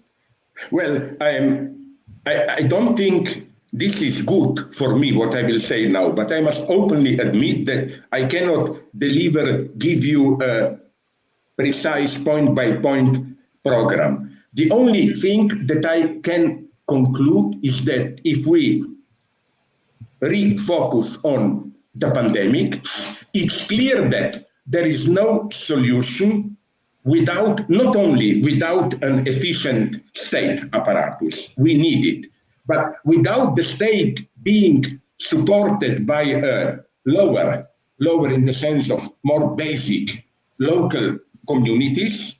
For example, friends were telling me the most touching story was that I heard from Madrid and Barcelona, but mostly Madrid. The state was doing very bad in March, April. Then people did locally something that in old communist jargon we called, or in Cuba we call, or rather called, local committees for the defense of the revolution, Locally, people organized themselves without anybody telling them how. Just people who were most active in a couple of blocks, and they say, okay, let's go through those who live in our small community. Let's see, are there any old people who need direct help, this, that, and so on and so on. And without this, the catastrophe would have been much worse. Friends from Vietnam are telling me, because, you know, the miracle is not just, as they like to emphasize a little bit too much, China. Never forget, I say this to annoy my pro-Chinese old Maoist friends, don't forget Taiwan, which has an even better record than China, and honor to communists who are in power still, don't forget Vietnam, where, again, it's not only the state. This old from the war against United States Army, all this long tradition of local committees, local communities was remobilized. And on the opposite end, an authentic international cooperation. Everybody in principle agrees with this. But we will have to make a step further, because it's clear that if you are not lucky the way New Zealand is, which is simply an island and so on, the only way is tight international cooperation. I don't believe, as some people accuse me, in directly passing to some kind of a global world government. No, if we do this with present political structures, admitted that it would have meant incredible global corruption, new forms of exploitation, and so on and so on. But serious cooperation, for example, what World Health Organization is trying to do, it should get much stronger. We need a central agency, which at least gives us the proper statistic. We know so little how it happens. What is, even with numbers, you know, these numbers don't mean a lot that maybe we all read on Worldometer and so on and so on. Like, you know, there are many countries which report as death from COVID more people than the numbers say, because Belgium, it's not as bad as it appears. They have this rule. If you die for whatever reason, if you had COVID, it's counted as COVID death. Then there are other countries like Turkey, I hear from my friends, and I hear also about Russia, where they try to keep the numbers of death low by recategorizing it, like many COVID cases are simply counted as other lung diseases and so on and so on. So we need this type of global cooperation, not just for pandemic, but for global warming. Look, an old story, I repeat it all the time, I will repeat it again. You remember, you are younger than me, but not so young. Do you remember the Fukushima accident? You know? Yeah.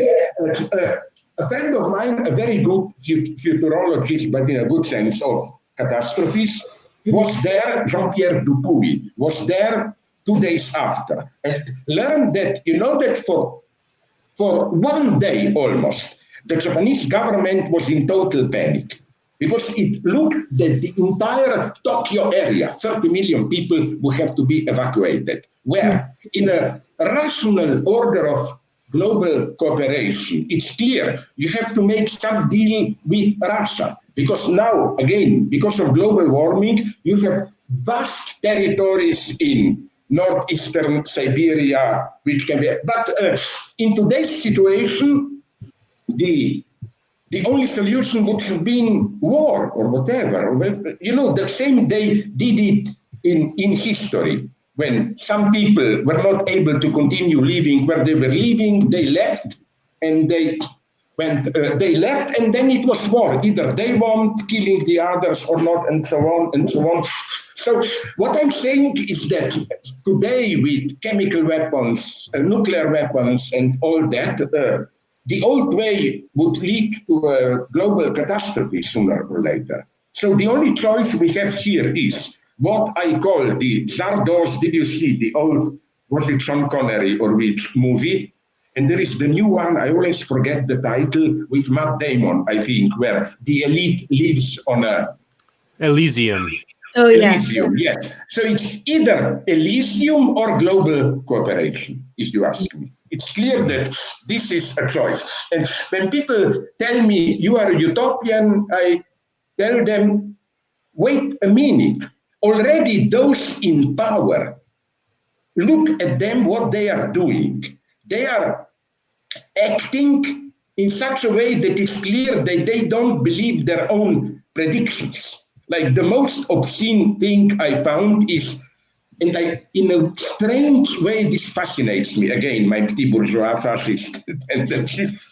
These reports about how in the abandoned wartime bunkers in the Rocky Mountains and so on, rich are building whole underground cities and so on. Yeah. Or, for example, my friends in New Zealand are telling me, that I looked at some of the pamphlets for the luxury bunkers because I have another job working for a wealthy author, and she received them, and they were wild. They are wild. They seem to have everything except a therapist.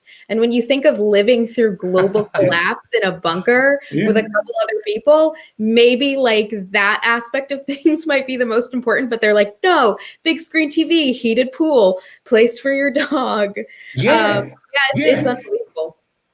This is for me an obscenity, and here this awakens my worst, I admit it, Stalinist instinct.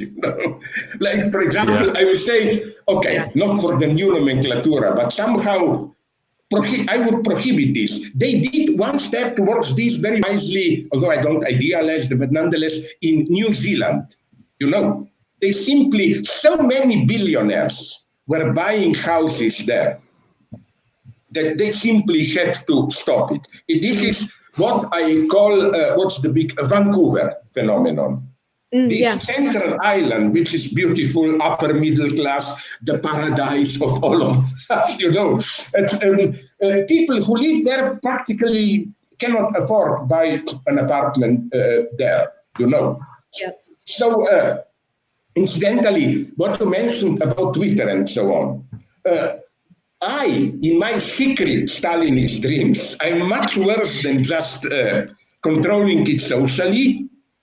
I don't know. I don't mean it quite seriously. It's my dream.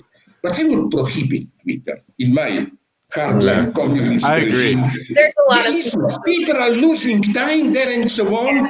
I wouldn't mind a kind of a secret police control. And if they find you using Twitter more than 1 hour per day, you have to do some work like cleaning toilets in the dirtiest hospital for 1 week, 10 hours per day. It's something is so wrong by it, although Chomsky often attacks me, But at that point, I agree with him.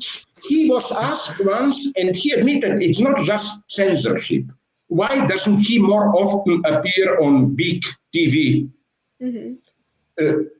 All these different talk shows, no? And he says, because the rhythm is crazy, it's the tweeting rhythm, You have usually less than 1 minute, you are already interrupted and so on. You cannot even develop a line of thought. And that's why I like to be here. You should interrupt me even more often, because I think that's the most horrible thing. Even I caught myself on the way we live in digital universe now. Like, I live in a small country where we are lucky. Maybe it's not good for me to say this, but big movie companies don't care if you download movies illegally. Because the whole of Slovenia is 2,000, who cares? They would have to invest too much, But, I remember how this instant availability, you want to see even an old movie, you go, you download it. In a strange way, it affected the way I watch. I limit myself to a couple of clips, and then I say, but maybe I have another choice, better, and so on. At the end, I just take a look at a couple of clips and so on and so on. And I'm here an old-fashioned philosopher, I think. What we need is precisely this slow, more peaceful, not peaceful in the sense of avoiding social contacts, but peaceful in the sense of that you take, because take a step back, because there is the right type of urgency, like, my God, catastrophe, we have to do it. But admit it that our culture also often mobilizes the wrong kind of urgency. Like, for example, years ago, I listened to a debate with Bill Gates, and he said, why even deal? These are just big words with all this problem, socialism, capitalism. Why do we, all honest people, not simply come together and do something and so on? You know, this reformulation of basic problems into these practical, pragmatical issues is a catastrophe. Because, as I always repeat it, the way we formulate a problem is usually part of the problem. My example, I wonder if you, Ariel, would agree with me here, is that, this often I repeat this point, I'm sorry, it's that, did we notice how the fight against racism is usually in the liberal center reformulated in the terms of tolerance? Which I think is already an ideological mystification, because tolerance tends to turn it into a psycho-ideological problem. Like, let's say that I hate you, black. With you, I don't know what you are. You have a strange name. What are you, Nando Vila? Are you Spanish, I'm from Spain. white, or what? Sorry, I cannot. You know, that's my political incorrectness, but you should feel safe for one reason. My idea is be aggressive, humiliating, but this should be a sign of friendship. You know, this means we trust each other. With enemies, I never talk like this. It's called politeness. You know, you don't talk with them. But, okay, sorry, I talk too much. Please ask me some questions. No, I see what you mean. When you frame things as an issue of tolerance, what you're saying is two things. One, that it's an affective issue. It's about emotion. It's about behavior. The other thing and it psychologizes it. Sorry to interrupt you, but at the end, the problem becomes, why do I, which I don't, why do I feel ill at ease with you? Black people? The problem then all of a sudden is not ideological tradition, economic exploitation, but what is my psychological trauma? Go to a psychoanalyst, I should look deep into myself. That's why I'm here for and I really mean it, if we really want to be against racism, our practice should be that of Alcoholics Anonymous, which is fake it till you make it. No, don't spend hours with psychoanalysts. What was it? Why don't I like black people? Is that I'm purely ironic here. Is that when I was a small boy, I saw a black guy having sex with my white mother. This type of primitive. No. I believe here I am in the tradition of French Catholic Jansenism, Pascal, who said, you don't believe, fake it as if you believe it will get you better. I believe in good manners. They will not save us. No, I'm not a liberal idealist. Yeah, but still. You probably didn't read my book on Lenin Introduction, the old one, where I use this example. It doesn't save the situation, but it's a big example. An old friend from South Africa told me that in that epoch before Mandela took over, when there was still apartheid, he was at a demonstration, black and white together, demonstrate against apartheid, and then police attacked, and a black lady, who probably she wasn't too low class, doesn't matter. The problem is that she had high heels.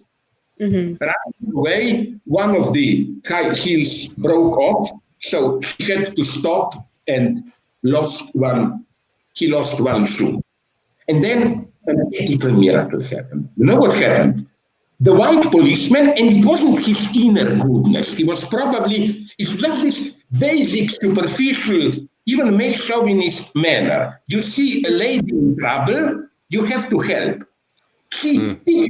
Policeman picked up the shoe and gave it to here you have it, lady. And then they looked at each other and felt like idiots. Like, what now that I have a shoe, we should start running again, playing the game. And then they said politely, okay, all the best to you, and walked apart. Yeah. Even this works. I think that we know why. Because don't you agree that today, officially, apart from Trump people, nobody's directly, or nobody, okay, in the United States, 30% now, directly racist. But what I fear more are these liberal, polite racists. They are absolutely for the black, but then you ask them, they have no black friends. They feel unease. I have somewhere listed a whole list of these everyday racism reactions. Like they say, I love black people. When I was young, you remember, it wasn't yet, no, you don't remember, you're too young, I hate you for that. We didn't have these earphones, you had those boom boxes. I remember that. Yeah, really? My God, I thought the time was before you. Or are you super plastically operated or whatever? No, let's stop. No, I'm a robot. Put the glasses on. I'm not real. That's what they leave, and what I will see another Trump's daughter or what. Sorry. No, seriously. What I want to say is that this was one of the typical white people's reproaches. Just their music is too loud, or typical. They laugh too loudly, This is, don't forget about the efficiency, of this absolutely ordinary everyday racism, which is not even a part of ideology in this strict sense of a system of theoretically grounded prejudices and all this, but it's just this everyday unease. Or in France, it was discovered that in subway in Paris, metro, they asked people why they avoid metro. And their point was, bad people, I have nothing against them, but they smell bad, and so on. Like this is, don't underestimate the efficiency of this. I think that the true, that's why, would you also agree with this? And especially this is for me the lesson of Black Lives Matter and so on, that the movement should go on. Like from my European perspective, I'm sick and tired of these great events. You remember 3 years ago, or when it was the big moment of Podemos in Spain. 500,000 people persisted for days on the central square, and all my friends were fascinated. And then I repeated my old joke. I told them, and what will happen then? You will return home and meet once a year in a cafeteria. Oh my God, how remembering that moment. And then in the middle of that, your phone will ring, you are needed in your bank, and you will immediately. The true test of a revolution or social change is, for me, precisely when this big enthusiastic moment is over, how do ordinary people feel the change at the everyday level? And if I were black, that's how I would have began. Not, we all demonstrate against racism. Let's see how you treat me at this everyday level. Yeah, unfortunately, it's been just completely subsumed into this liberal framework where it's exactly as you said, there's a discomfort, and people are starting to think that their own personal comfort and discomfort are a political terrain, which in my opinion, they're not, but they do try to make inroads or say, I mean, I personally have I lived in Portland, Oregon, which is like the mecca of these people, where they'd be like, oh, I love your natural hair. You're so exotic. They're trying to do things to prove that they have access to the social capital of tolerance, but tolerance presupposes a fixed category. And part of the experience of being black is that when you're in the fixed category, if someone's like into the fixed category or not into it, it doesn't matter because it denies you your humanity. You don't have any agency against the category they imagine they're being tolerant or intolerant of. And that personally feels quite terrible. I think for every Black person in America, they can relate to that no matter what side of the aisle or political spectrum they're on, is this denial of self where you're constantly trying to break that. And, you know, we have had like incredible writing about this for decades and decades. But I think what we're starting to see is, because there's a political failure of the tolerance approach or of boutique multiculturalism or the liberal approach at race as bad feeling, people are starting to look at the political terrain. And I think that's one of the things that underpins the defund argument, is like, what are the resources in a community and how do people actually gain access to them? Or what is the effect of violence or state violence or symbols of state violence? How does that change the way people interact and feel? And I think those are the conversations that we need to be pushing, because I'm sick of people telling me they like my natural hair, but yeah. I know I had a similar experience, and I think I did a wonderful thing. We were sitting at a table after some conference in New York, some 10 people with some of them were Blacks, and we did the politically correct thing, you know. Like we went to some Ethiopian restaurant, you know, like anti-Eurocentric. And then there was a Black guy, not totally Black, from Ethiopia there also, no? And I did something very risky. I said, I hate this shitty Ethiopian food. You know what the Ethiopian guy said? I also hate it. So you know what we went out to an old-fashioned hamburger place and enjoyed it. And told them, you eat, because you know this. It's so important. That's for me the limit of tolerant identity politics. That's why white liberals like you, Black, to play your identity card. And here I see the opposition between that Haiti, all citizens are Black. No, they like you in your particularity, but what you should do is what they try to do in Haiti, to show how your particular identity, if taken seriously, implies a new form of universality. Particularity, I say I'm all for particularity, but what this particular identity means in the terms of universality. You know, every particularity, like it's clear that this our way, they are stealing our way of life, what Trump protesters claim. They of course, they will not say we are racist, but if you ask them what their position implies, we are there. But I want to say something else. Did you notice this detail, which is totally insignificant, but I think it adds a symbolic meaning? You know that total idiot jerk, the guy in the Capitol who had a kind of a Viking. The QAnon shaman. The QAnon shaman. Yeah. But you know the joke. I know this because I admit, another part of my proto-fascist tendency, I admired Nordic myth, Vikings. You know that these helmets with horns, they never existed. They are the early 19th century cultural invention of late Romanticism. Some people think it in some late Carl Maria Weber and early Richard Wagner's operas that they were first invented. So much about, you know, whites who want to defend their tradition. Also, at another point, do you think this is too risky, what I will say now, but I think it's not. We radical leftists should not just be, with all my support for LGBT, and I mean it seriously, I precisely defined it why they are, as it were, the symptom of it all. They should be supported. But I think that we should do something else.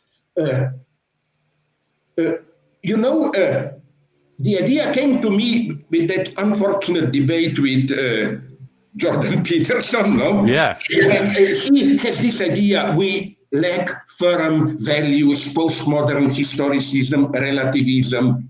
My point is not to accept the debate the way the enemy formulates it. And then you defend, no, there is no common decency, we all have our manners. But to say, wait a minute, I agree with you, but why are you then for Trump? Don't you agree that if there ever was a cynical, relativist, historicist, without any stable values person, it's Trump.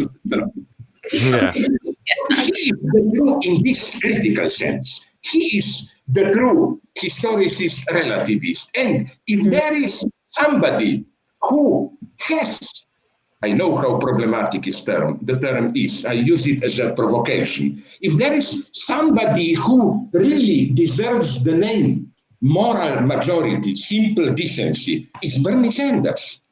So we should be afraid, not in any compromises, like, okay, we agree with you, white, decent people, we shouldn't too much care for the black people. No, to convince them that we who care for blacks, other races, feminism, we speak on behalf of common decency and so on. Yeah. This is important today because the first mistake of many leftists is to accept the terrain the way it is. Yeah.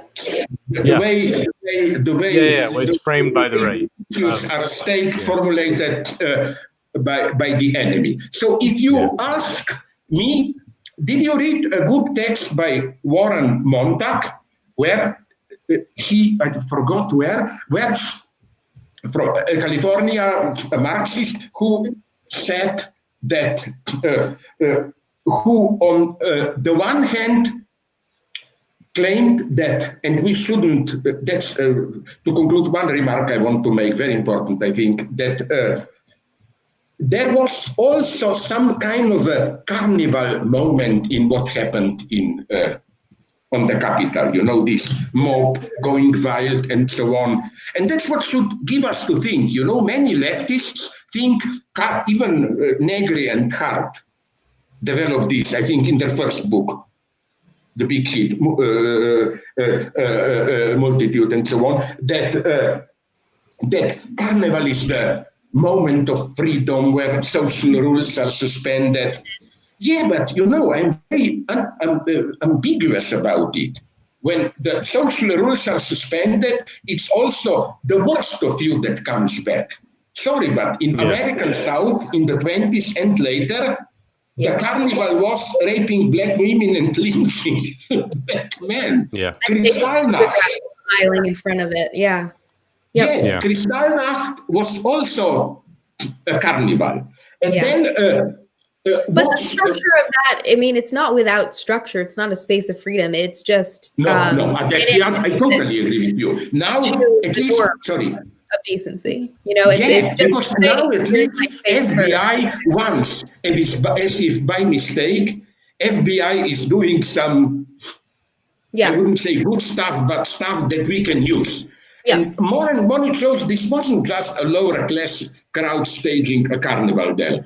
First, they were, most of them, not only middle, but even upper middle class. They even, I love these details. Do you know that they even flew mostly business class to Washington and stayed in expensive hotels there? And second thing, you can't sit with the pros when you're going to go take down the U.S. government. You've got to get that leg room. Yeah, but Warren Montag's problem is, of course, that even if Trump disappears, the movement, because according to some statistic estimates, you now have almost half the Republican Party, which means all in all about 30 million voters who agreed with the attack on the Capitol, who support violent action. Okay, this time, hopefully, it will also not, it didn't work for them. But then Warren Montag has the fear, what if in the next generation, a more rational, calculating, intelligent guy will come? Yeah. Yes, but I just wouldn't use these terms because remember that people say Trump is crazy, cognitively limited, denying things, but never forget that this was also the reason of his success, precisely this denialism and so on. So it's not so simple. I think that if you look at successful right-wing fascist leaders like Hitler. He was even more hysterical and so on than Trump in the public, but at the same time, he was more successful in getting the support of big industry and so on, all that. You know, that's why the one, would you agree here? The one, and if I say this, I will immediately appear a sexist, I know, like a beautiful woman. The best reaction till now was AOC, who said, okay, till now for strategic reasons, short term, we supported Biden. Now the fight begins again, immediately against the Democratic establishment. And the big danger I see, would you agree with it or not, is that Biden will try to blackmail you, American left, by saying, but since our minority is now lower in the Congress, if we want to pass that measure, we should all join to defeat the Republicans and so on and so on. Yeah. No, here we should, the so-called democratic socialism, whatever we call them, we should take some risks now, because literally we stand for the future. Biden is, as I put it in another text, slightly provocatively, Trump with a human face. Although I think I was wrong there, because at the same time, in some vulgar sense, Trump is Biden with a human face. Biden is big capital establishment, but with all his obscenities, dirty jokes, Trump, who stands for the same, gave, in the vulgar sense of it's human to be vulgar, a kind of a human face to this. Well, that makes total sense, and I think that's a place to wrap it up. Slavoj, I don't want to take much more of your time. Thank you so much for being with us. This was so much fun. It's always. Can I finish with a mega 1 minute less mega provocation? Once when I praised AOC, some guy attacked me in a vulgar way, claiming, this is just beautiful. And then he used the expression, I will not repeat it here, which is, I think, the usual vulgar American expression for a man wanting to have sex with a woman. You would just like to screw her brain out. Yeah.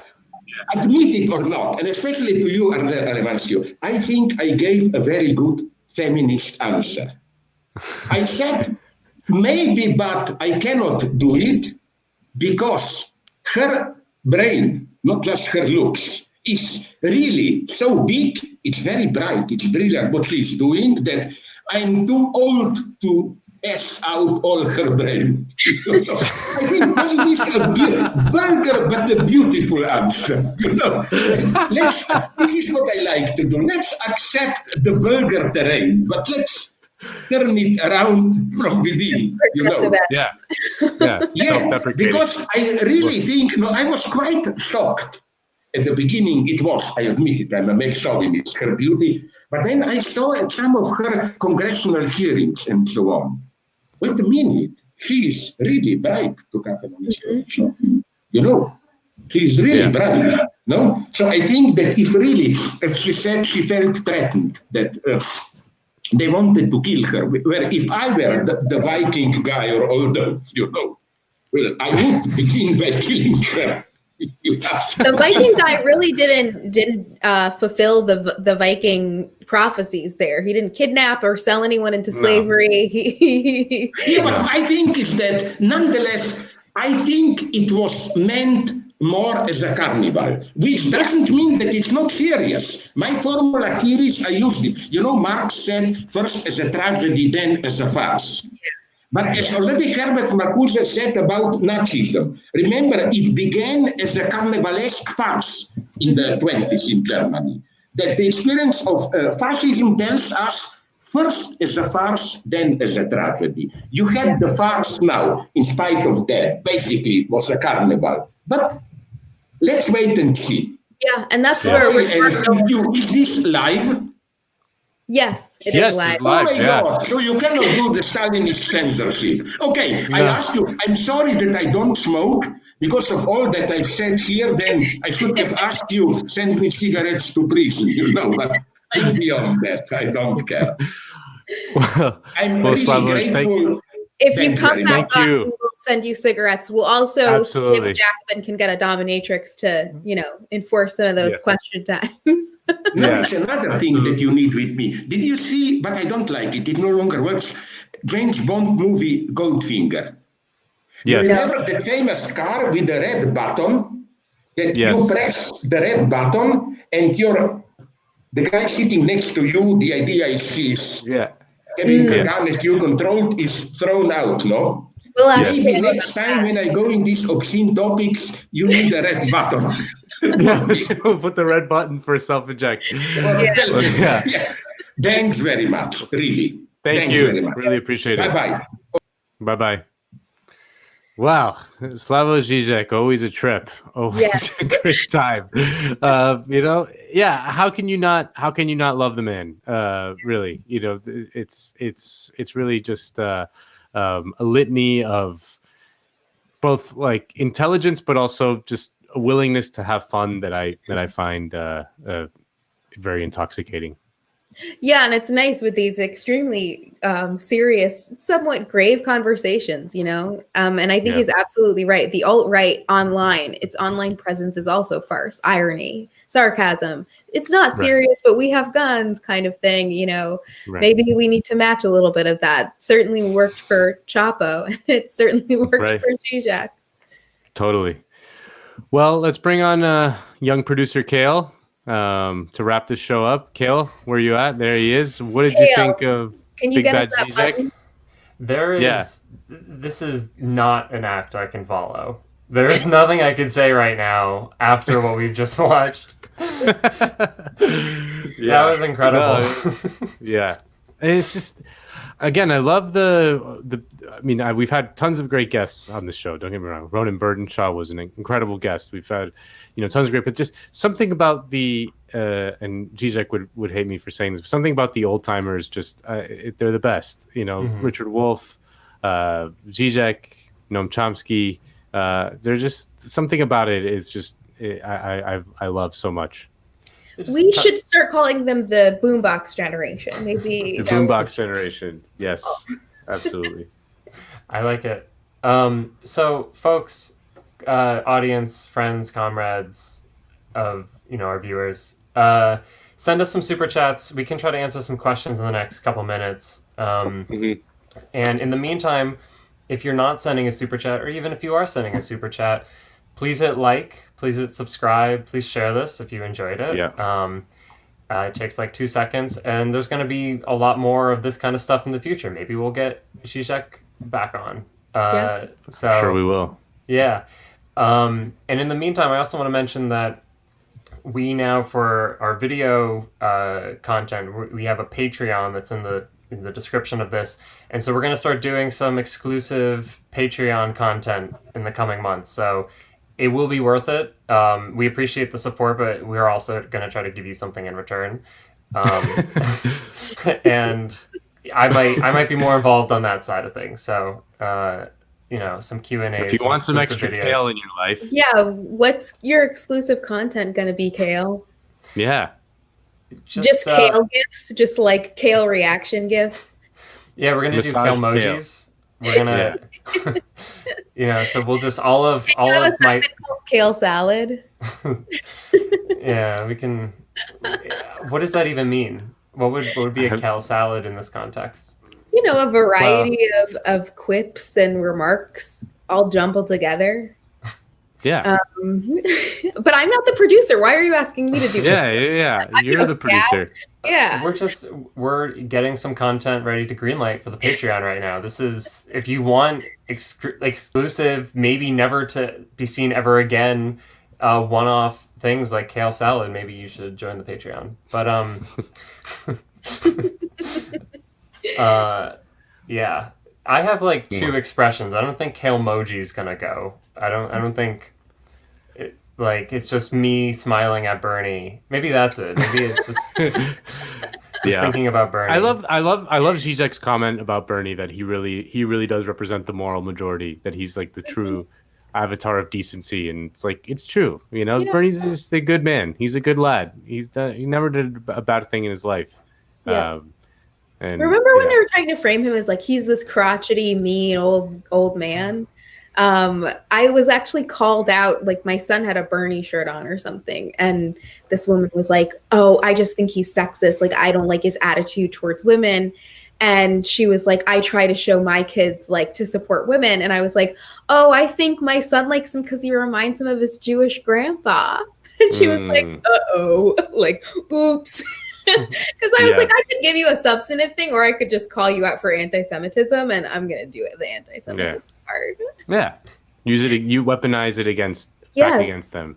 I love that about him, though. I actually like that he's like, I'm not answering that question. I'm done with this. This is foolishness. I want more. This is foolishness in my politicians. Yeah. Well, and AOC has quite a bit of that too. Yeah. No, I think that's going to be a necessary part going forward for the left, of basically saying like, I know what you're doing right now. It doesn't work on me, and this is actually the political question. This is actually the political fight. Yeah. Like, I'm stealing that. I'm paraphrasing from Amber Lee Frost actually on that one, so I'm not going to claim that's my own. But I think she's right. It's like, just we all know the game that people are playing. Call it out. Move on. And get to the actual political substance. Yeah. No, absolutely. I think that goes to Zizek's point about not accepting the terrain that we're given to argue on. Never. Just be like, this is foolishness. I mean, that was the lesson of 2016. That was the lesson of the Corbyn experience. That somehow this man got smeared as an anti-Semite, and it, for whatever reason, stuck. So yeah, you can't even countenance the question. It's not even because it does not come from a position of good faith. You can't even grant them that. So once you start defending yourself, it's like that old LBJ thing. It's like, wait, you can't call that guy, whatever he called some political opponent. He's like, yeah, let the son of a bitch deny it. It's like, and then once you start denying it, you're tarred with it no matter what. Low energy jab. I'm high energy. Yeah, that's what it was. Yeah, you can't be like, actually, I master. have lots of energy. See, now the left has to take up the mantle of being funny politically. Like, the right had one person who could do it, and they're gone now. I mean, not yet. I mean, okay, I don't want to speak too soon, but or like, Twitter's greatest comedian just got kicked off. So now we have to both be serious, much more serious, and also much more comedic and enjoyable. Well, that's why I love Žižek, because he's that, Yeah. He is both serious and fun and funny at the same time. Yeah. People send us questions. I think there's no questions. No questions. So it's too bad. You missed your shot. It's too bad. It's 12:20. It's late. The natives are getting restless. So all right. All right, kids. Well, I wanna say thank you again to Ariella for joining us today. I was just about to filling in from her normal block on the Jacobin channel, which is 6 p.m. on Wednesdays on the Jacobin show. Is that what I was supposed to do? Yeah, I don't know. What do we got? What do we got next Wednesday? What's coming down the pike? Oh, we've got Paul and Jen, no doubt, doing an amazing episode. I think they're going to be talking to Jane McAlevey. Is that right? Yeah, we're doing Jane McAlevey on inauguration night. So oh, nice. Should be a great show. So stick around, enjoy the content here that we do every week for you, and enjoy whatever I'm about to do for you on Patreon. So you make it sound very enticing. Guys, not you, viewers. Right. It's just Patreon. Just Patreon. All right, I'll let you guys sign off, but thank you both so much for all of this. Later, and take care. It was great to be on the show with you. Ariella, always a pleasure. Always, love having you on. Love your Just you know know your stuff. You're the smarty. I'm a big dummy. You know. I don't think so. You know, I saw a comment that was like, Nando has a big brain, but his questions are always for the normal people. We see you. We have our ideological glasses on. Secret intellectual with all those busts of Marx behind you. Yeah, I love that show. And I'm really excited to watch you and Anna next week. Can't wait. Yeah, we're going to have her back. Anna's going to be back. Regular programming. And we have a very surprise special guest that I'll tell you guys all about in the week. All right. Well, Ariella, thank you so much. Thank you guys for watching. This is Nando Vila for Jacobin Weekends. See you next week. Bye.